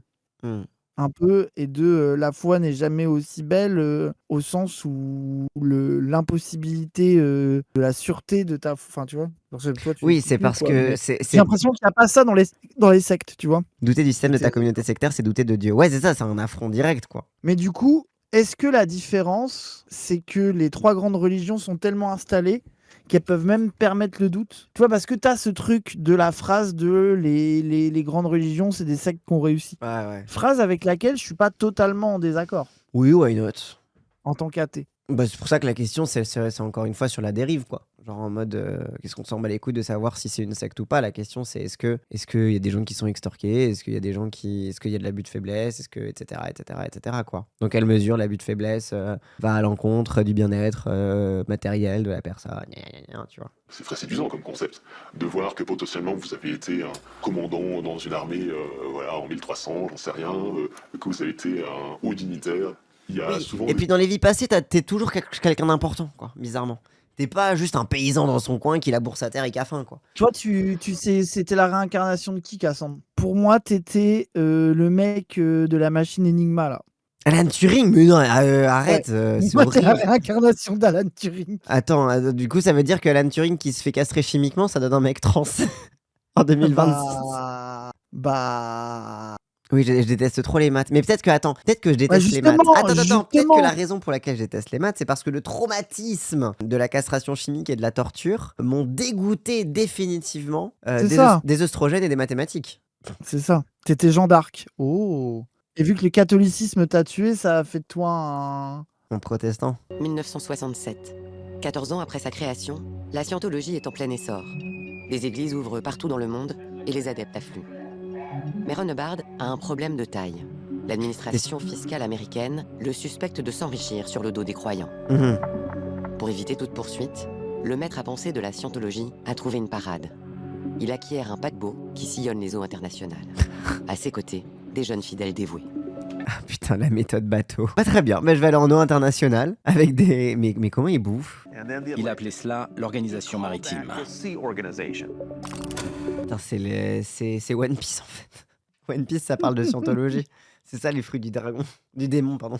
Mais il y a pas mal de méta en eau internationale. Moi, on m'avait appris en cours de librairie, et je sais pas si c'est encore vrai ou si le prof il en avait rajouté parce que c'était un peu un maxeur sur des trucs. Mais apparemment, les beaux livres, les livres d'Artachen, c'est leur strat pour se vendre aussi peu cher. C'est qu'il y a une DA de je sais plus si c'est prod ou stockage des livres en eau internationale sur une plateforme pétrolière désaffectée. Et que c'est comme ça qu'ils arrivaient à faire des livres qui le prix défiait toute concurrence. Mais après, j'avais un prof complotiste bizarre. Donc... Oui, il avait l'air chelou, ton prof. Oui, mais il était chelou, mais c'était un prof de kendo de fou aussi, qui entraînait l'équipe de France et tout. Mais ça se trouve, c'était mytho. Hein, mais... J'ai bossé chez ta chaîne et j'ai jamais entendu parler de ça. Dites-vous que le mec qui était directeur d'un centre de formation pour libraire me racontait des trucs comme ça. Comme quoi, vous avez une c'est grande... comme il nous avait dit que c'était Monoprix qui avait inventé le livre de poche. Et en fait, je m'étais renseigné. En fait, pas du tout, mais c'est Monoprix qui a fait un peu le renouveau du livre de poche. Donc, il y avait beaucoup d'histoires qui se transformaient. Il y a donc 3 niveaux de scientologues, si vous voulez. Il y a le paroissien public, quelqu'un qui paie pour suivre des cours, lire des livres et monter sur le pont vers la liberté totale. Donc ça, c'est le pigeon. Ensuite, il y a les membres du staff qui travaillent... Ça, c'est l'esclave. Au niveau de villes comme Paris, Londres, Birmingham ou Manchester. Et puis il y a la Sea Org, au niveau... Et ça, c'est les chefs, quoi. Supérieur de gestion. Là, vous êtes pleinement engagé à travailler pour l'église toute la journée, tous les jours. Ma mère est entrée en scientologie lorsqu'elle est tombée enceinte de moi. Ma mère a ensuite rejoint l'organisation Sea Org quand j'avais 4 ans. Oula. Et à partir de ce moment-là, je suis devenue orpheline du fait de la scientologie. Mon enfance a été radicalement différente de ce que l'on pourrait considérer comme une enfance normale. Ah oui, du coup, parce que la daronne, elle était en mer, et la gamine, elle était toute seule à la mer. Ok, d'accord, waouh. Moi, j'ai connu une personne de 14-16 ans qui est partie rejoindre une personne de 34-46 ans mariée dans un autre pays, car leurs âmes avaient une relation passée, donc ouais, la prédation dans le milieu peut être fort. Ah bah oui, tu m'étonnes. De toute façon, les milieux sectaires, niveau prédation sexuelle, c'est une folie. Hein. Oui, bah ça, c'est un truc qu'on retrouve souvent, non? Bah, c'est même le cliché des sectes la New Age. compétence de prédation sexuelle, oui. Oui, c'est Mais le même, cliché il des y a- sectes hippies, c'est que le gourou, juste, il veut baiser ses fidèles. D'ailleurs, il y a un truc qui a fait un peu le plaisir des vidéos true crime et un peu droitardées. C'était un lore de secte un peu woke, de force femme bizarre. J'ai plus exactement l'histoire, mais Force femme il y a des trucs, évidemment que ça existe aussi. Bah, je sais que les Isiens, ils étaient un peu dans un lore un peu force femme, mais ouais. Mais oui, de fou. Je suis un scientologue de 2e génération. Ma mère était une scientologue très pure et dure. C'est quelque chose avec lequel tu grandis. J'ai été intégré à l'organisation des cadets. La Cadet Org est une organisation pour les enfants qui vont rejoindre la Sea Org. Ils vous préparent à devenir de vrais soldats. Ah, et donc t'es né dans l'organisation, du coup t'as pas à passer par les stades des péons, et tu passes direct dans les jeunesses hitlériennes de la scientologie, quoi. T'es direct chez les scouts pour devenir Oui, c'est Sea Org, quoi. vraiment Genre, ça. c'est vraiment... J'ai fait partie de l'organisation des Cadet Org de 4 à 10 ans. Vous savez, en scientologie, l'âge n'a pas d'importance. Hubbard pense que les enfants sont des adultes dans un petit corps. Ah Allez! Ah bah... Pas du tout red flag, ça. Hein. C'est super, ça. Je comprends mieux l'histoire de la gamine de 14 ans qui allait se marier avec un mec de 40. Ah ouais. Pas du tout Epstein red pensait la même, oui, de flag. fou. Epstein et le Ron Hubbard, la mère, est-ce qu'ils avaient une île Donc les enfants sont traités exactement comme des adultes. Et pendant cette période, nous étions tenus d'étudier la scientologie tous les jours. J'apprenais les croyances de la scientologie avant toute autre véritable éducation. J'ai commencé à comprendre quelle était la mission de la scientologie, à comprendre qui était Hubbard, que nous devions sauver le monde. Nous avons une mission, sauver le monde. J'y ai adhéré. Bah surtout quand t'es gosse, c'est vraiment le truc un peu aventure, on va sauver le monde, tu sais, un peu... C'est très shonen, quoi, un peu, quoi. Vers 15 ans environ, il y a 2 mecs qui arrivent à l'église de d'Angers, donc, et qui arrivaient du Danemark. 2 types qui arrivent en uniforme de plus ou moins de marins, avec des attachés caisses, ça faisait un peu film, quoi. Et c'était les officiers de la Sea Org. Et puis ils vont voir mes parents en disant, et lui, là et mes parents disent, bah lui, il peut partir, en fait, et ce sera un bon officier. Et donc concrètement, j'ai dû partir vers 15 ans et 2 mois, un truc comme ça, donc à l'organisation maritime de Copenhague. Copenhague est l'un des centres majeurs de la scientologie mondiale. Depuis la Ah fin ouais. des années 60, la ville héberge Ah, le je savais siège pas du européen tout ça, tu vois. Moi non plus. C'est quoi? C'est parce que c'est plus facile fiscalement de s'y installer. de l'organisation, et les membres de la Sea Org y sont en nombre. Quand j'arrive à Copenhague, Oui, tu me diras la Sea Org dans un port, c'est logique. et en fait, immédiatement, dans la première demi-heure, l'enfer commence. Ma mère m'y a conduite. J'avais mon seul sac et j'ai été affectée à un dortoir là-bas. Il était très petit. Il y avait 3 couchettes. Oui, t'imagines, du jour au lendemain, tes parents, ils disent à leur supérieur, ouais, lui, vas-y, vous pouvez l'emmener. Qu'est-ce que tu développes comme trouble de l'attachement après ça, quoi? T'es en mode, ok, mes parents m'ont vendu à une organisation. C'est hyper badant. On me présente ma chambre, qui fait 8 mètres carrés maxi, sans fenêtre, avec un lavabo, pas de meubles pour ranger ses affaires, et 4 lits. Oh, ah oui. 4 lits dans 8 mètres carrés. C'est J'ai la, porté c'est la prison, quoi. le même uniforme pendant des années. J'ai eu 2 chemises et le même pantalon pendant des années. C'était dégoûtant. Les conditions de vie étaient terribles. On a tous signé un contrat d'1 milliard d'années. Ça peut paraître incroyable, mais on signe un contrat d'1 milliard d'années. Puisqu'on est des êtres immortels, finalement, c'est un CDD. C'est là aussi un truc niveau dérive sectaire aussi, c'est ce truc-là aussi de l'enfermement forcé, enfin c'est tous ces trucs-là de contraintes qui rentrent aussi dans la dérive sectaire, quoi. Les membres de la Sea Org sont aujourd'hui disséminés partout dans le monde. Ils sont les rouages indispensables au fonctionnement de la scientologie. Une de leurs bases historiques se trouve à Clearwater, en Floride, véritable mecque des scientologues. Dans cette ville, l'organisation possède une grande partie des bâtiments du centre historique, théâtre d'une confrontation récurrente entre adeptes et opposants. C'est marrant parce qu'on a tellement la figure de la scientologie par les célébrités qu'on oublie aussi le côté, les gens lambda qui envoient leurs enfants en mer. Non, pas en mer, mais dans l'espèce de camp pour jeunes, quoi. Parmi ces détracteurs, d'anciens scientologues ont fait le choix de rester vivre à Clearwater et de raconter publiquement ce qu'ils ont vécu. Je m'appelle Amy Scobie. J'ai fait partie de la scientologie pendant 27 ans. J'ai rejoint la Sea Org juste après mon 16e anniversaire. Vous êtes en uniforme, on vous nourrit, on s'occupe de la logistique, vous voyez, on vous paie, ou pas. Ou pas. Tu leur consacres toute ta vie. Oui, ça devient ta seule vie. Et en plus de ça, comme t'as pas été à l'école classique, enfin, ou alors si, mais vite fait, juste parce que c'est légal là où t'es, quoi. Enfin, parce que c'est illégal de pas y être, etc. Et en plus de ça, bah, toute ta fin d'adolescence, début d'âge adulte, t'es dans le truc Sea Org, etc. Bah, même si tu quittes le truc, t'es en mode, je fais quoi de ma vie? Toute ma vie, ça a été d'être logé, nourri, blanchi par la scientologie en échange de bons et loyaux services douloureux et pénibles. Et genre, tu sais, comment tu te réintègres dans le monde, quoi. Genre, et d'ailleurs, c'est tout un métier, hein, les gens qui se spécialisent dans la déprogrammation, je crois, des gens qui... Enfin, dans le fait d'aider les gens à quitter les sectes, y compris à se réintégrer aussi à la vie normale, quoi. À l'époque, je recrutais. Je me rendais donc dans des organisations de scientologie et j'essayais de trouver des personnes qualifiées pour intégrer la Sea Org. Pour l'intégrer, il y a certaines obligations. Vous ne devez pas avoir d'antécédents psychiatriques, vous ne devez pas avoir pris du LSD par exemple, vous ne devez pas avoir travaillé pour certaines institutions ou une agence de presse. Tu n'as pas le droit d'avoir été journaliste, hein, intéressant ça. Et pareil, tu vois, le truc du LSD, on voit le côté un peu en mode, on n'est pas des hippies, quoi. On n'est pas dans la modification de la conscience, non, on est dans la secte traditionnaliste, quoi. Tu rentres dans l'armée, quoi. Je suis intégré comme superviseur de cours pour la partie francophone, c'est-à-dire une 50aine d'étudiants environ, et je bosse 100 heures par semaine. Donc là, c'est les journées, c'est 6h, 23h, ou 6h minuit. 6h minuit. Oh, c'est une dinguerie. Pendant 2 ou 3 ans, il n'y a pas eu une nuit où j'ai dormi plus de 2 ou 3 heures. J'étais dans un état d'épuisement extrême et constant.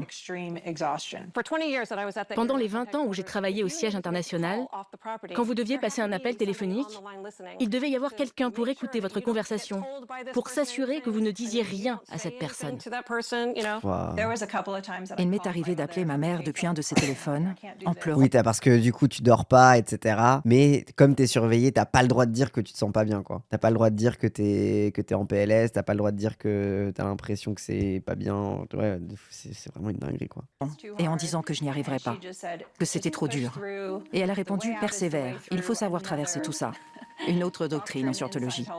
Oui, et puis du coup, quand ton seul entourage, c'est des parents qui sont aussi scientologues, bah t'as personne d'autre à appeler, quoi. Genre t'as aucun autre... Et de toute façon, comme on t'enseigne que tout ce qui vient de l'extérieur, faut s'en méfier, t'es un peu en mode, ouais, bah, tu ne peux pas t'en sortir, quoi. Tu ne te plains pas. Parce que si tu te plains, tu vas causer des problèmes sur la ligne de tes parents, comme ils disent. Si vous mettez des problèmes sur la table, ils ne peuvent pas faire leur travail. Et du coup, le chantage à si tu te plains, c'est tes parents qui vont prendre. J'imagine les parents aussi, s'ils se plaignent, c'est le gosse qui va prendre. Et du coup, le truc de tout le monde est tenu par les couilles de ça, son seul autre lien social sécurisant, c'est-à-dire sa famille, quoi. C'est une dinguerie. Allez, plus qu'un milliard d'années à tenir. Ah bah ouais, ça, sympa le CDD quand même. Le travail est important parce qu'il sauve le monde. N'empêche pas ta mère de sauver le monde. Il n'y a rien de plus important. Tout est là en scientologie. Tout est justifié comme ça. Sauver le monde est la priorité numéro 1. Mais comment on sauve le monde du coup, juste en recrutant des gens? C'est vraiment genre c'est le serpent qui se mord la queue. Bon, et en ayant de l'argent pour en recruter des nouveaux, et quand tout le monde est scientologue, bah tout le monde est équilibré et heureux, j'imagine, c'est ça l'argument. Oui, c'est ça, c'est un rêve totalitaire en fait au final. Ouais. Et puis eux, ils jouent beaucoup aussi, il y a un truc dont ils n'ont pas parlé, ils font énormément de com sur leur action humanitaire. Ah oui, logique. Il y a toute une page sur leur site sur ça, ils en parlent beaucoup. Tous les scams. Gros outil de soft power. Tous les scams du capitalisme qui se retrouvent dans les grandes sectes internationales. C'est tout, hein. Mais en vrai, c'est intéressant à analyser aussi pour ça, tu vois. Vers mes 16 ans, j'ai été encouragé à signer un contrat d'1 milliard d'années et à intégrer la Sea Org. Et j'ai travaillé dans cette organisation pendant 15 ans. Hey guys, welcome back to the channel. Welcome to another episode of, I think we'll call this one Scientology Secrets. And when I left, quand nous sommes partis avec ma femme Claire, nous avons décidé de dénoncer les abus de la Scientologie. Et c'est ce qu'on a fait depuis qu'on est parti. L'organisation au sein de laquelle je travaillais s'appelait la Golden Era Productions. On y produisait tous les contenus audiovisuels pour la Scientologie partout dans le monde. La Golden Era, c'est le lieu de la propagande. Mais c'est aussi là qu'on produit les cours. Il n'y a pas un truc qui fait que le contrat est annulé parce qu'il est trop absurde. Ah, mais c'est pas des contrats légaux, hein. C'est des contrats auxquels tu crois quand tu es dans la scientologie, mais c'est pas c'est des contrats qu'aucune cour de justice acceptera de sa vie, tu vois. Genre, c'est. Non, bien sûr. Je suis finalement devenu le producteur de tous les produits audiovisuels de la Golden Era Productions. Ah ouais, du coup, donc le producteur en chef de la scientologie a quitté la scientologie et maintenant fait un podcast pour dénoncer le truc. Ça, c'est intéressant, du coup, il doit avoir tous les behind the scenes et tout. Ils savent que si vous débarquez et que vous dites « je veux partir », ils vous laisseront partir. Mais quand on grandit en scientologie, quand on grandit dans la Sea Org, on ne le sait pas. Tu ne sais pas qu'ils ne peuvent pas te retenir. Tu ne le sais pas. Ton esprit est brisé parce que tu ne dors pas. C'est ça, comme dit Martine dans le chat, hein, le management par l'épuisement psychologique, quoi.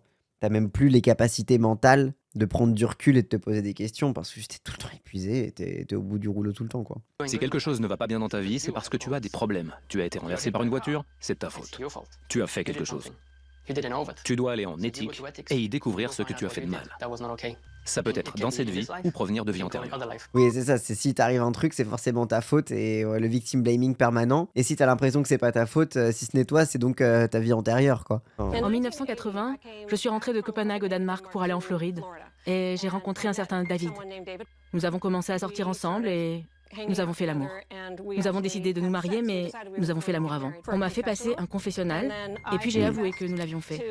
Et la personne qui a écouté ma confession m'a dit « Les scientologues vous pardonnent tout ce que vous avez divulgué ».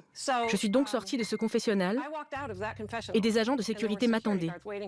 Ils m'ont emmenée au Rehabilitation Project Force. Donc elle a baisé avant le mariage, elle a été envoyée en camp de redressement. Ouais, c'est ouf, hein. C'est une dinguerie. Ça fait grave penser à toute l'industrie aussi des camps de redressement pour enfants aux États-Unis, là. Où t'as des gosses qui se font soulever à 6h du matin et emmenés dans des ranchs paumés aux États-Unis parce que ils ont trop de problèmes. Et genre, souvent, c'est que quoi, ils sont hyperactifs, leurs parents s'occupent pas d'eux. Genre, tu vois, genre, c'est les troubled teens, tu vois. Genre, c'est les ados ingérables. Oui, et Paris Hilton, notamment, elle a subi ça. Et c'est devenu une des voix médiatiques les plus vocales contre toute cette industrie et tout. Et c'est vraiment, genre, c'est l'enfer, quoi. En scientologie, tout est une question de contrôle. Contrôle de soi, de la croyance, de la doctrine. Selon nos témoins, tout membre qui enfreignait les règles devait passer par les services de l'éthique, et dans les cas les plus graves, par le RPF. Un programme que l'organisation présentait comme une retraite religieuse volontaire et qu'ils disent aujourd'hui abandonner. C'est plus de douche du tout, c'est interdiction de parler aux autres, interdiction d'aller uriner pendant des heures et des heures et des heures. Et ils font du travail manuel. C'est la honte le reste de ta vie d'avoir ça. Oui, c'est ça, c'est que même quand on sort, tu restes marqué par le stigmate et genre rien que cette honte te tient bien obéissant, quoi. Ils font tout le boulot qui doit être fait dans les bâtiments de la scientologie. La bouffe, c'est vraiment les restes, c'est-à-dire c'est les trucs. Ah, donc tu fais une connerie, tu deviens l'esclave, quoi. C'est une folie, genre t'es rétrogradé au stade d'esclave, c'est une dinguerie. Là, typiquement, on parlait de dérives sectaires, mais là, on est dans des situations d'esclavage, par exemple. Genre, t'as des trucs où t'es en mode, typiquement, ça, faut interdire, quoi. Enfin, interdire, c'est interdit, mais faut punir. Et alors, une fois par jour, on va à une séance d'autoconfession d'environ 1 heure, où on vient raconter tout ce qu'on a fait de mal, ce qu'on a pensé de mal, et aussi ce qu'on a vu chez les autres. Parce que tant qu'à faire, sinon c'est pas drôle. Vous cherchez dans votre vie et vos vies passées pour identifier vos mauvaises pensées. Pourquoi vous êtes méchant? Pourquoi vous êtes mauvais? C'est le pire du pire du pire du lavage de cerveau. Et ça dure comme ça 15 jours. Et un jour, j'arrive au rendez-vous habituel chez l'officier d'éthique. Et en fait, je prends le risque d'aller voir ce qu'il y a dans mon dossier. Et ce qu'il y a dans mon dossier, c'est que j'ai ri pendant le travail. Wesh. Quoi? C'est terrible. Quasiment le nazisme. Il a osé s'amuser. Ouah, il a ri pendant le travail et c'est pour ça qu'il a été envoyé en esclavage, quoi. C'est une dinguerie. Après, j'ai moins d'empathie pour eux que toute forme d'esclavage contemporain. Non, mais oui, non, mais ça je capte, oui, non, mais bien sûr. Et ça reste techniquement. Et sur des trucs comme ça, il n'y a pas de monde où ça justifie d'interdire la scientologie, du coup. Bah, en vrai, si, hein. Vu que c'est l'organisation qui est responsable de ça, et donc... Et en France, c'est quoi? En France, juste, elle est surveillée, quoi, mais pas interdite, en gros. Oui, parce qu'en fait, comme faut des preuves à chaque fois, dans chaque pays, gna gna et tout, oui. C'est ce truc-là qui m'a valu d'aller au fer, en fait. Vous devez comprendre que la scientologie est entièrement basée sur les politiques de Hubbard qui datent des années 50 et 60.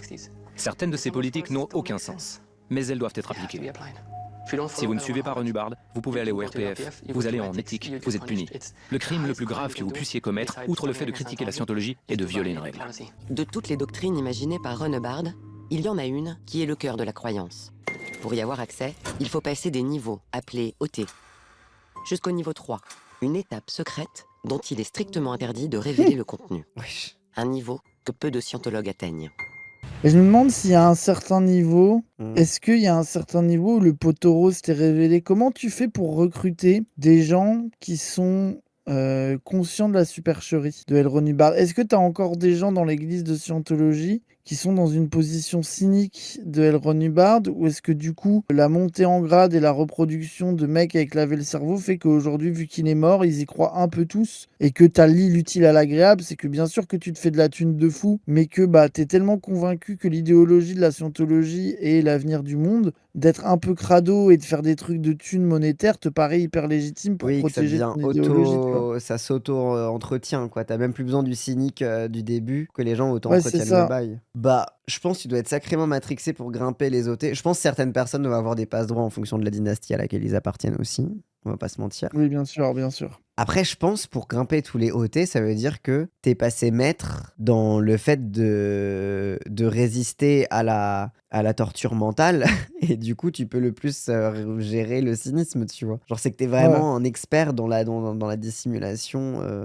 C'est décrit comme une étape à laquelle vous découvrez la vérité sur l'événement qui nous a tous condamnés il y a 75 millions d'années. Il vous emmène dans une pièce avec une mallette verrouillée, l'ouvre et vous montre des notes manuscrites de Ron Hubbard, où il a décrit cette histoire. Toutes les personnes qui font ce fameux niveau. En fait, le niveau OT3, c'est juste, il te montre les manuscrits mal écrits de L. Ron Hubbard, quoi. Quelle arnaque. C'est une folie. Oui, et tu payes aussi beaucoup d'argent au passage, quoi. Mais après, surtout pour les célébrités. Je pense qu'il y a des célébrités qui doivent passer ce genre de stade en payant et en ayant. Je pense que c'est pour ça que les gens, ils se sont demandé si Tom Cruise était pas le nouveau Messi, ou alors son fils était pas le nouveau Messi de la secte, ou je sais pas quoi. Je pense que c'est aussi parce que je me demande si du coup ça créait pas un accès facilité pour les célébrités par rapport aux commandes du mortel qui sont nés dans la secte, quoi. En gros, Hubbard explique un peu d'où nous venons en tant qu'esprit. C'est une histoire de science-fiction. Il y a 75 millions d'années, il y avait un seigneur galactique appelé Xénon. On arrive au seigneur galactique, Xénon. C'est incroyable, hein. Il dirigeait une confédération de 76 planètes et avait un problème de surpopulation. Oui, ça c'est le truc South Park, ça. Il a donc capturé des milliards de ses sujets, les a piégés en les convoquant pour un contrôle fiscal, les a congelés dans une mixture chimique et les a embarqués dans des vaisseaux spatiaux qui ressemblaient à des avions. Et tous ces avions à réacteurs sont envoyés vers la planète Terre qui s'appelle Tingiak. Et a jeté ses sujets dans des volcans, lâché des bombes à hydrogène pour les faire exploser et détruire toutes ces créatures. Donc le seigneur galactique, il y avait trop de monde dans son empire. Du coup, il a cryogénisé les siens en leur faisant croire qu'il allait leur passer un contrôle fiscal. Il les a balancés dans des volcans, il les a nuke. Oui, même les aliens ont des contrôles fiscaux. On en apprend des choses grâce à L. Ron Hubbard. Si on vous convainc pour un contrôle fiscal, n'y allez pas, c'est un piège. Il les a ensuite soumis à 36 jours de films en 3D pour leur implanter des connaissances sur les religions modernes. Quoi? Puis les âmes sont confuses et ensuite viennent squatter en fait les corps qui vivent sur la Terre. Ça n'a aucun sens. Hein. Attends. Du coup, les aliens, ils ont été nuke, etc. Leurs âmes ont essayé de s'échapper, mais ont été rattrapées. On leur a appris des trucs sur les religions. Ils ont erré sur la Terre. Et ils se sont mélangés aux humains. C'est là que tu vois que c'est encore heureux qu'ils donnent pas cette data-là directement. Oui. Dès le début de l'initiation, parce que tu perds trop de gens en route, quoi. Bah, c'est pour ça que South Park, ils ont accès là-dessus, parce que c'est en mode, si tu savais ça, ok, d'accord, vous foutez de ma gueule. Oui, c'est le genre de truc que tu délivres que quand t'as bien lavé le cerveau, quoi. Et je pense qu'il l'enrobe dans une explication un petit peu plus scientifico-mystique, un peu précise, quoi. Oui, grave. Les corps qui vivent sur la Terre. Ce que dit Hubbard, c'est qu'aujourd'hui, tous ces corps invisibles sont attachés à nous. Qui viennent polluer en fait votre psyché, vos souvenirs.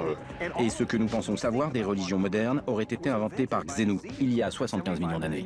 Donc Xénou, c'est comme L. Ron Hubbard, il s'est dit j'ai inventé tout un lore de religion et je vais laver le cerveau de mes alliés. Ok. Tout ça, toute cette histoire complètement rocambolesque pour vous faire comprendre qu'aujourd'hui, vous avez des problèmes. Parce que vous avez des centaines d'âmes qui sont collées à vous, et à partir de OT3, vous n'allez faire que exorciser ces âmes par une forme de télépathie. Ah, donc faut attendre d'avoir atteint ce stade pour enfin pouvoir te débarrasser des âmes. Donc, vous êtes à OT3, vous vous auditez avec l'électromètre, et vous parlez à vos faux esprits et vous leur dites de partir. C'est le but de l'OT3. Et vous le faites dans OT3, vous le faites dans OT4, OT5, OT6, OT7. Cela peut prendre 20. OT8, OT9, OT10, OT12. Bon, globalement, tu le fais jusqu'à ad vitam aeternam, quoi. Les écrits de Runebard seraient toujours appliqués à la lettre par les scientologues.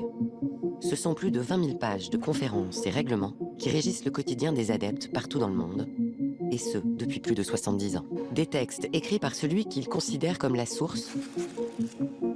À chaque OT, t'as un chapitre, c'est ça? Ouais, je crois, un truc comme ça, ouais. Et qui ne sauraient être discutés, quels que soient les événements. L. Ron Hubbard, who founded the controversial Church of Scientology 32 years ago, has died of a stroke.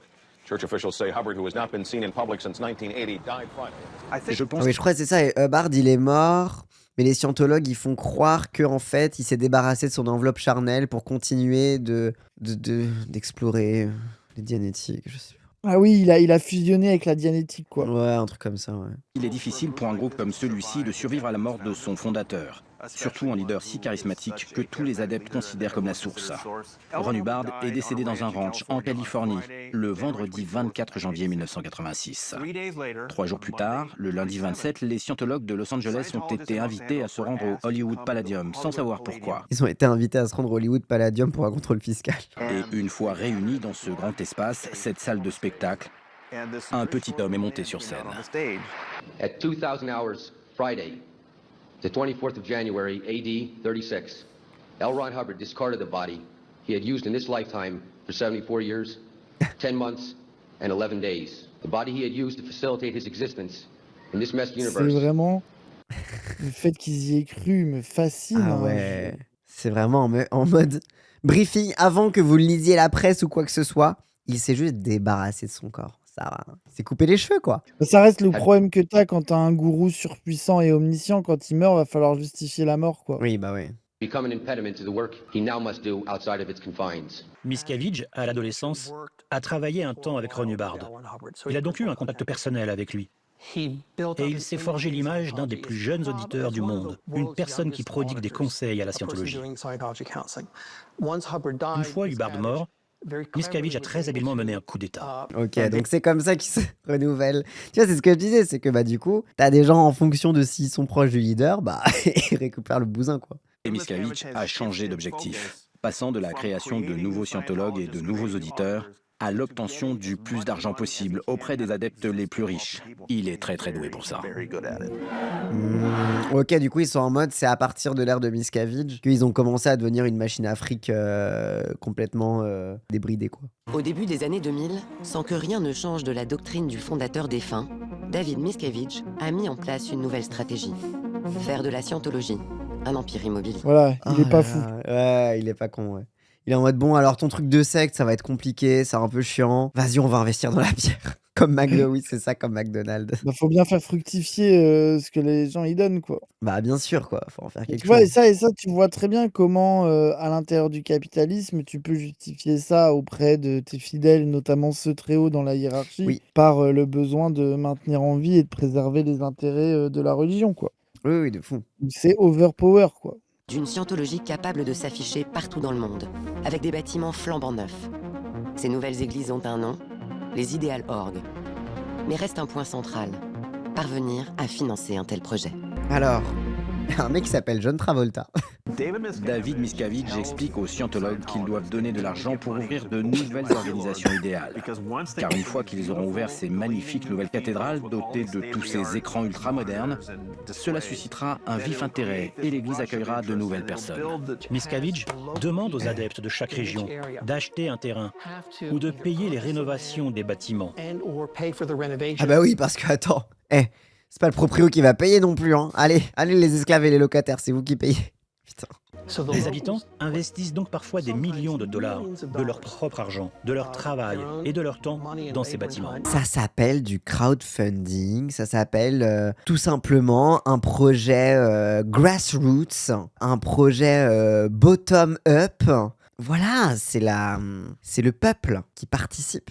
Miscavige a le contrôle total sur cet argent. Et il est le seul et unique membre du conseil d'administration à avoir un contrôle total sur tous les actifs de l'église de Scientologie. L'argent, l'immobilier, tout. Si vous examinez la valeur financière de la Scientologie, elle est basée sur des estimations. Car il est très difficile de déterminer la valeur exacte de son portefeuille immobilier et du reste.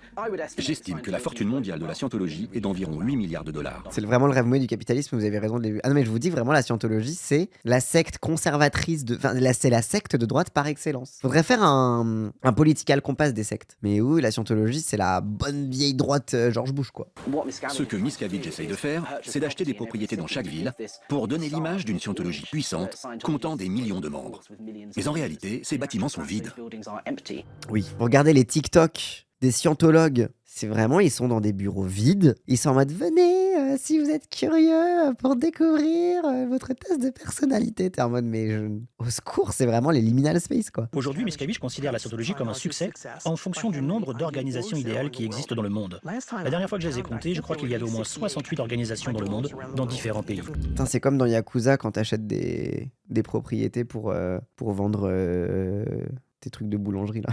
Certains d'entre nous pensaient qu'il n'y en aurait jamais en France, du fait des affaires judiciaires. J'ai donc été un peu surpris quand j'ai découvert qu'ils avaient acheté un immeuble en dehors de Paris. J'étais vraiment curieux de voir comment ça allait se passer. En France, la Scientologie est en effet régulièrement citée dans les rapports de la Miviludes, la mission de surveillance des dérives sectaires. Mais rien, légalement, n'interdit à la Scientologie d'ouvrir le 6 avril 2024 une nouvelle Ideal Org à Saint-Denis. Oui, c'était vrai, c'était pendant les Jeux Olympiques qu'ils ont inauguré, c'est vrai. Pour avoir justement la lumière mondiale sur le fait qu'ils ouvraient, quoi. La Scientologie a récemment ouvert une nouvelle Ideal Org à Paris. Le bâtiment a été acheté par l'intermédiaire d'une société enregistrée aux États-Unis appelée Buildings Investment Group. L'église à Saint-Denis, elle a coûté quelque chose comme 33 millions, si je dis pas de bêtises. Le bâtiment a été financé, je crois, à 100% par les paroissiens. C'était très souvent les mêmes donateurs qui mettaient des énormes montants et les petites gens qui mettaient ce qu'ils pouvaient. Ouais, mais du coup, I guess, s'ils sont passés par une société écran, pour la mairie, c'était cette société écran qui faisait le bail, mais du coup, c'était pas la Scientologie directement, un truc comme ça, je sais pas. Ou alors c'est juste la mairie de Saint-Denis a vendu son cul, mais ça m'étonnerait quand même. On nous a expliqué à ce moment-là que ça va devenir un endroit qui va prendre énormément de valeur et qui va avoir énormément de visibilité. Et dans les faits, c'est ce qui s'est passé. Tout au long des Jeux Olympiques, la Scientologie multiplie les actions. L'organisation se montre à Saint-Denis, près du Stade de France, mais pas seulement.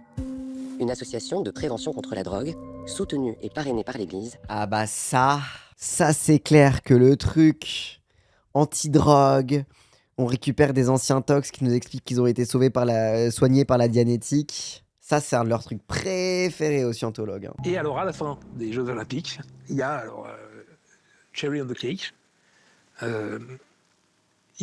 Voilà Tipa que le VRP number 1 de la Scientologie se pointe pour la cérémonie de clôture. Mais oui, putain, c'est vrai. C'est vrai que Tom Cruise, il était à la cérémonie de clôture. Waouh. Et apparemment, il fait moins le scientologue dernièrement, donc...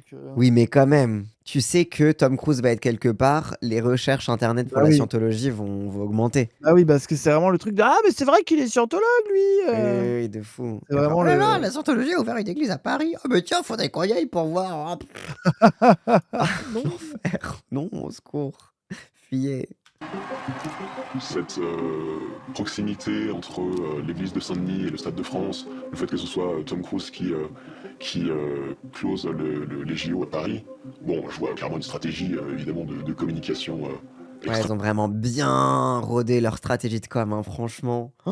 Viser les JO, c'est de l'attentat à ce stade. Hein. La Scientologie veut s'installer là où le public voit ses bâtiments, où il voit des panneaux avec Scientologie et où il accepte simplement que cela fait partie de la vie, qu'ils existent, qu'ils sont un peu étranges, mais qu'ils sont là. Oui, c'est de se faire accepter comme une religion comme une autre, et puis bon, ils ont leur truc, voilà. Je pense que beaucoup de gens se sont intéressés à la Scientologie à cause de Tom Cruise et des autres. Et sans eux, ce serait une toute autre histoire. Et lui, il a pas eu à passer par l'esclavage, etc. pour grimper les échelons. Hein. Lui, il est arrivé direct au top des échelons, lui. Il a juste eu à donner de la thune. Je sais que c'est difficile à comprendre, mais John Travolta et Tom Cruise, Nancy Cartwright, Erika Christensen, Elizabeth Moss croient vraiment que Ron Hubbard était le plus grand être humain qui ait jamais vécu, et que David Miscavige est l'être humain le plus important vivant aujourd'hui, et que la scientologie est la seule chose qui sauvera cette planète prison de son destin funeste. Ok, donc lui, il est en mode, ouais, c'est des vrais croyants, quoi. Genre, c'est pas du cynisme ou quoi, c'est vraiment des gens qui croient. Après, en même temps, tu me diras encore une fois, Hollywood, c'est tellement... Je pense que tes repères psychologiques et ton sentiment de sécurité psychologique doit être tellement détruit par tout le système de célébrité, etc., que je pense, oui, de fou. Après, Belek aux actrices, bah ouais, je suis d'accord. Je trouve ça... Bah après, ça a l'air d'être le journaliste qui, depuis 30 ans, enquête sur la scientologie et tout, tu vois, mais... Ils pensent vraiment que les gens sont totalement ignorants quant à la vraie nature de l'univers. Et ils pensent sincèrement qu'ils sont les deux seuls à savoir comment s'y prendre pour sauver la planète et l'humanité. La stratégie consiste à faire des célébrités des exemples de réussite de la scientologie. Oui, c'est pratique vu que c'est déjà des célébrités. En fait, t'as pas à faire monter des gens et à créer des scientologues connus. T'as juste à prendre des gens qui sont déjà connus et c'est bingo quoi. Genre, ah bah oui, c'est des scientologues qui ont réussi. Bah oui, ils ont réussi parce que c'était déjà des célébrités du coup. C'était mon domaine pendant plus de 10 ans, donc je connais tout ça. Ah, c'est elle qui recrutait les célébrités. Waouh. C'est une folie.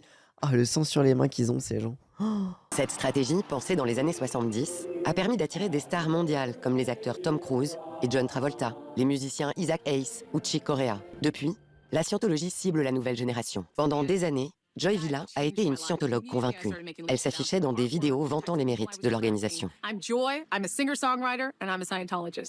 Je l'avais vu passer cette vidéo. Je crois qu'il y avait un mec sur TikTok qui l'avait commenté et tout. Je sais pas c'est qui par contre. Ex-culturiste, influenceuse proche de Donald Trump. Ok, d'accord, Trumpiste, c'est logique. Ok, je comprends. Vraiment, encore une fois, c'est vraiment la secte de droite. J'ai découvert la scientologie en tant que mannequin, lors d'un défilé de mode au Celebrity Center de Los Angeles. À partir de là, j'ai fait le test de personnalité et on m'a dit tout ce que je voulais savoir. Cela m'a donné des réponses à ma vie. Et ils m'ont dit que j'étais belle, que je pouvais créer et que j'étais une artiste. Et ils ont investi sur moi. Ah, ok, donc c'est une mannequin. Ils se sont dit, vas-y, on va la cornaquer, on va lui créer une carrière de chanteuse, etc. Et comme ça va être notre scientologue maison, quoi. Ok. Ça s'appelle Disney Channel, mais c'est réel en vrai. Hein. Disney Channel aussi en termes de trucs chelous, et de dérives sectaires bizarres et d'industrie plante. Alors, comment une célébrité qui est sur le devant de la scène, qui est une artiste à succès, qui a son propre argent, qui a fait des tournées à travers le pays comme moi, peut-elle subir un lavage de cerveau? C'est probablement ce que les gens se demandent. C'est lentement, mais sûrement. Et puis, quand j'ai eu des succès, ils s'en sont attribués le mérite. Ils m'ont dit, tu vois, tu viens de suivre le cours, tu viens de faire un audit, d'entrer en session et maintenant regarde. Tu es un exemple des techniques de scientologie. Tu es un exemple de ce que Ron Hubbard voulait. Et ils m'ont donné l'impression d'être au sommet du monde. J'ai fait entrer des centaines de personnes dans la scientologie de cette façon. Combien m'a coûté le fait de devenir scientologue?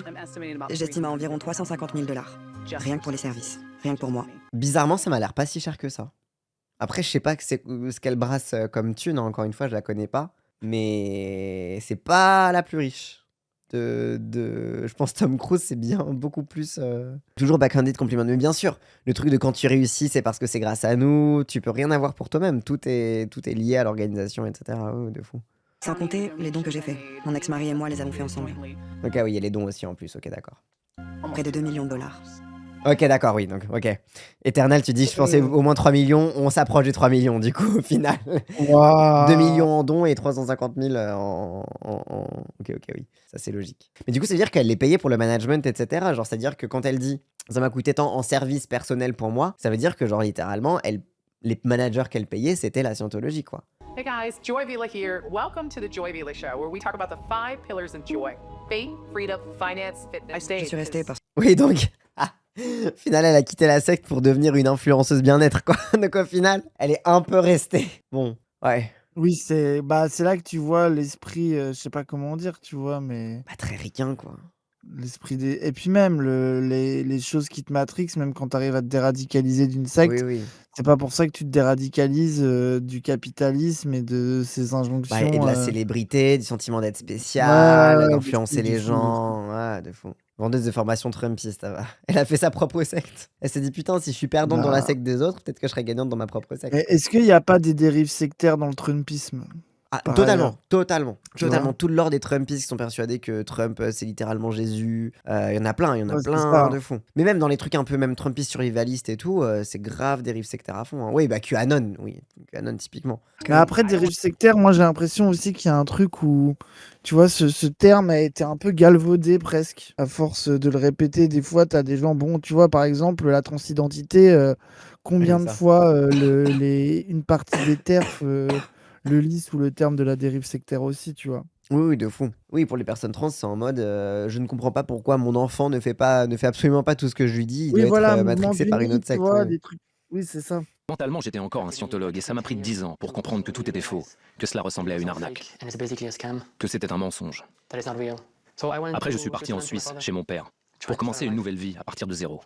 Je n'étais presque pas allé à l'école, je n'avais pas d'éducation, aucun diplôme. Oui, voilà, c'est ce que je disais, c'est que du coup, quand tu reviens à la vie normale, t'es en mode, je ne suis personne, je n'ai pas de diplôme, je n'ai pas eu de vie normale, comment je fais, quoi. Je projette de partir pour ma majorité. Du coup, quand je suis arrivé en France à 18 ans, je démarre vraiment en bas de l'échelle, avec en plus une part quand même conséquente qui est de ne partager aucune culture, aucune référence. Je sais pas que les gens de mon âge écoutent de la musique et qu'ils aiment ça. Ah ouais, oui, bah oui, c'est logique. Mais oui, parce que même les trucs ordinaires de la vie sociale, en fait, c'est toi l'alien. Genre, tu sais, genre, tout le lore de la sociologie, c'est le bail des aliens, etc. Mais c'est toi qui deviens l'alien par rapport. Tu es littéralement alien du monde, oui, c'est le sens du mot.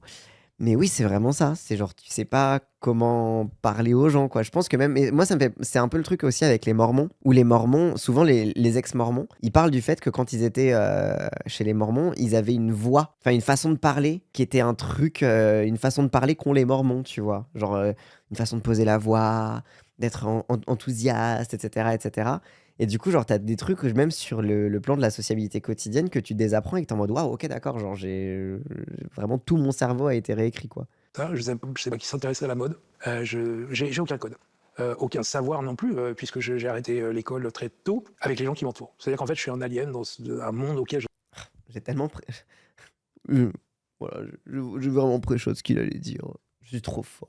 Si vous quittez l'organisation sans en avoir la permission, on dit que vous êtes une personne suppressive. Cela signifie donc que si vous avez de la famille qui est membre de la Scientologie, si vous avez des proches, des contacts professionnels ou quoi que ce soit d'autre, vous n'êtes plus autorisé à leur parler. Et ils ne sont plus autorisés à vous parler. Mais ça, très, très, très classique des sectes, ça. C'est le premier truc à faire d'isoler les gens. Hein. Oui, ça reste le truc de contrôle numéro 1.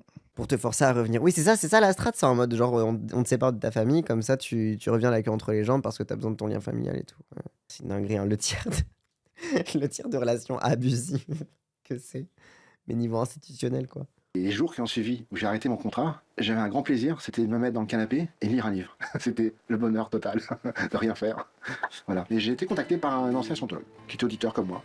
Je critiquais ouvertement le management, et puis à la fin, il finit par me dire écoute Ludo, je suis embêté, mais en fait, je suis pas complètement sorti de mon contrat, du monde du personnel, et tout ce que tu m'as dit, je vais devoir le rapporter.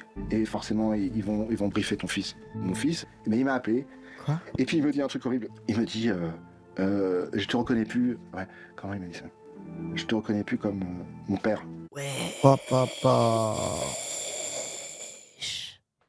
C'est. C'est horrible, hein. C'est une dinguerie. C'est tellement atroce. En gros, je suis juste le géniteur, qui veut même plus m'appeler papa. Je sais pas où il habite, je sais pas ce qu'il fait, je sais pas s'il est marié, je sais rien. C'est vraiment en 2017 que j'ai dit à ma mère que je ne voulais plus rien avoir à faire avec la scientologie et que j'en suis sorti. Lors de la dernière conversation que j'ai eue avec elle, elle m'a dit qu'elle devait prendre une décision et qu'elle me la ferait savoir, mais elle ne m'a jamais rappelé. Oui, c'est triste. Elle n'a jamais rencontré mon deuxième enfant. Je ne sais même pas si elle sait que j'ai un deuxième enfant.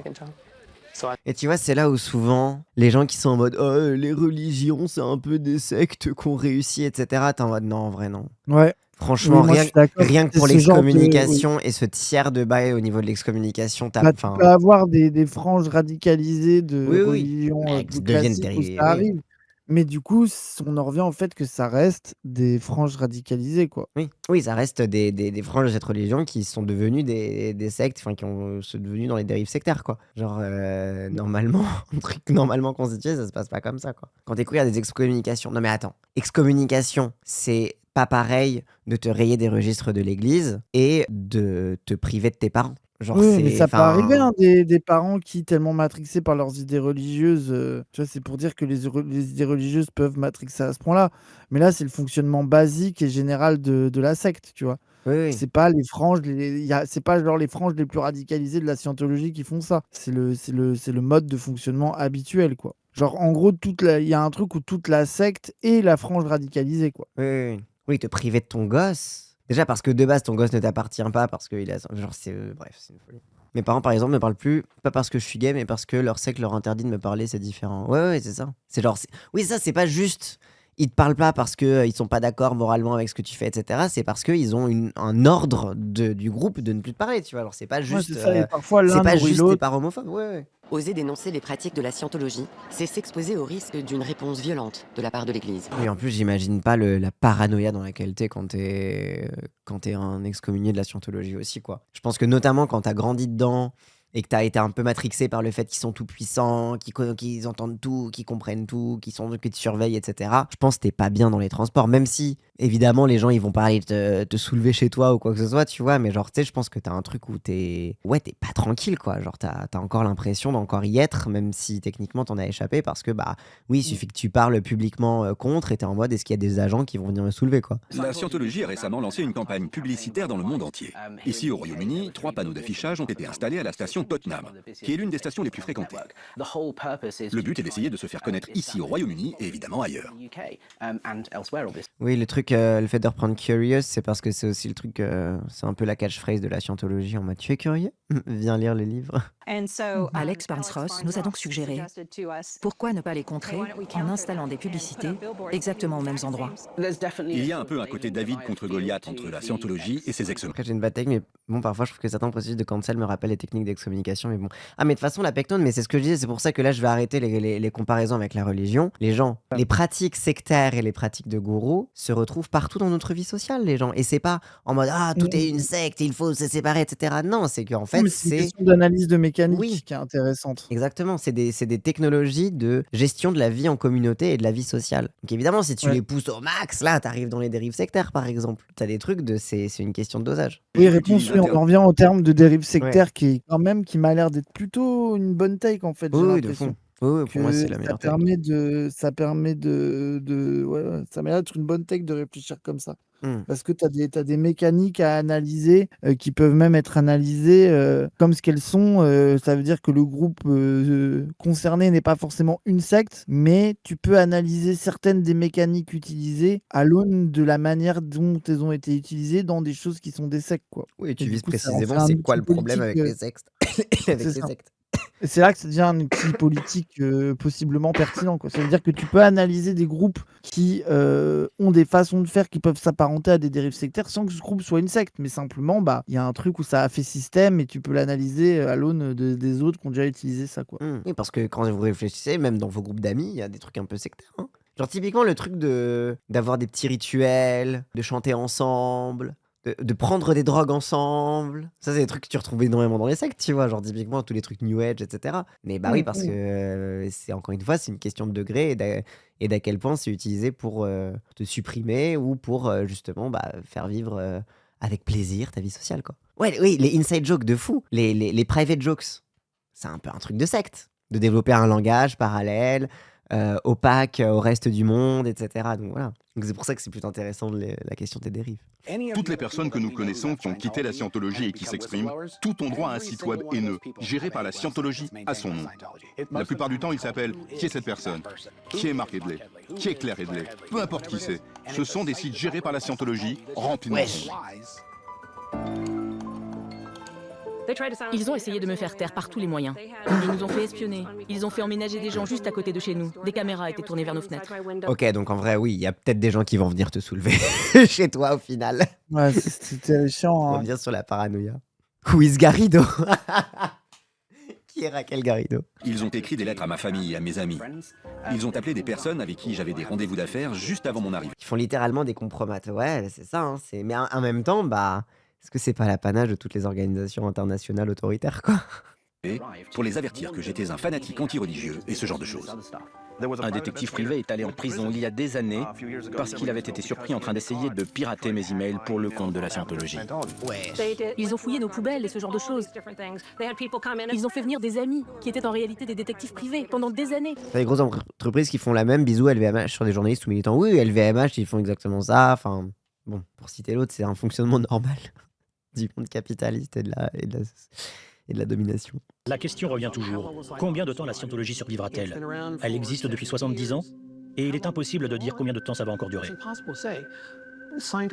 La scientologie n'a aucune structure hiérarchique très claire. Miscavige est la figure autoritaire centrale. Il n'a pas d'enfant. Il n'a pas de successeur désigné. Ils sont tous gays dans ce truc. Entre lui, Tom Cruise, Travolta, c'est encore le lobby gay qui est à la tête de ça ou Parce que désolé, mais attends, le mec qui murmure à l'oreille de L. Ron Hubbard et qui finit par récupérer son empire, si c'est pas un move de méchant gay dans un film, je sais pas, voilà quoi. Ils ont pas tant parlé de son impact en France. Oui, je suis d'accord, Eternal, je suis un peu déçu qu'ils aient pas tant parlé de ça. Ils ont beaucoup parlé de sa tentative France... de s'imposer un peu en France. Il y a eu un peu des survivants à l'ancienne en France et tout, mais... Après, j'ai l'impression que c'est pas non plus si relevant en France, du coup. Oui, du coup, peut-être, hein. Oui. Il y a une question qu'on pose souvent aux anciens scientologues, c'est de leur dire, mais combien de temps ça vous a pris pour sortir de ça, quoi? Et moi, je vais dire, ouais, ça m'a pris 10 ans, machin, mais c'est pas vrai. Il y a toujours des trucs qui restent. L'empreinte que ça laisse en soi, on n'arrive pas à la gommer complètement. Il y a toujours des trucs qui restent. Moi, tous les jours, mais tous les jours, j'y pense tous les jours. Et moi, ce que j'aimerais, c'est sensibiliser les gens qui sont dedans. Moi, c'est ça ma cible. Je leur dirais un truc. T'as le droit d'être heureux. Après la France, il y a aussi le bail d'émigrer les recrues dans des pays où ils sont moins surveillés. Oui, c'est vrai que les bouger de pays en pays où du coup ils vont plus échapper à la surveillance des autorités et tout, oui, de fond.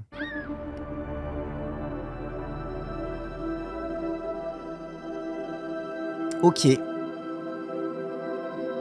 D'après les anciens dates, la Scientologie ne compterait pas plus de 40 000 membres actifs dans le monde aujourd'hui. Ouais, c'est moins que ce que l'Église prétend. Ouais, voilà, mais... tu vois, voilà, oui, c'est ça. C'est que moi, j'avais vu qu'il y avait a priori, quand même une sorte de léger glowdown. Oui. Bah, ça accrédite la thèse ils ont des grands bureaux vides pour faire croire qu'ils ont encore des gens, quoi. Mais en vrai, c'est une coquille vide. C'est juste un empire immobilier, comme le veut Miscavige, quoi. Et c'était hyper intéressant. Hop, et avant de partir, n'hésitez pas, si cette vidéo vous a plu, à liker, commenter, partager comme d'habitude, ça aide à faire tourner l'algorithme. Et si vous voulez me soutenir financièrement, n'hésitez pas à cliquer sur le lien Stream Elements qu'il y a dans la description de cette vidéo. Allez, cette fois je vous laisse.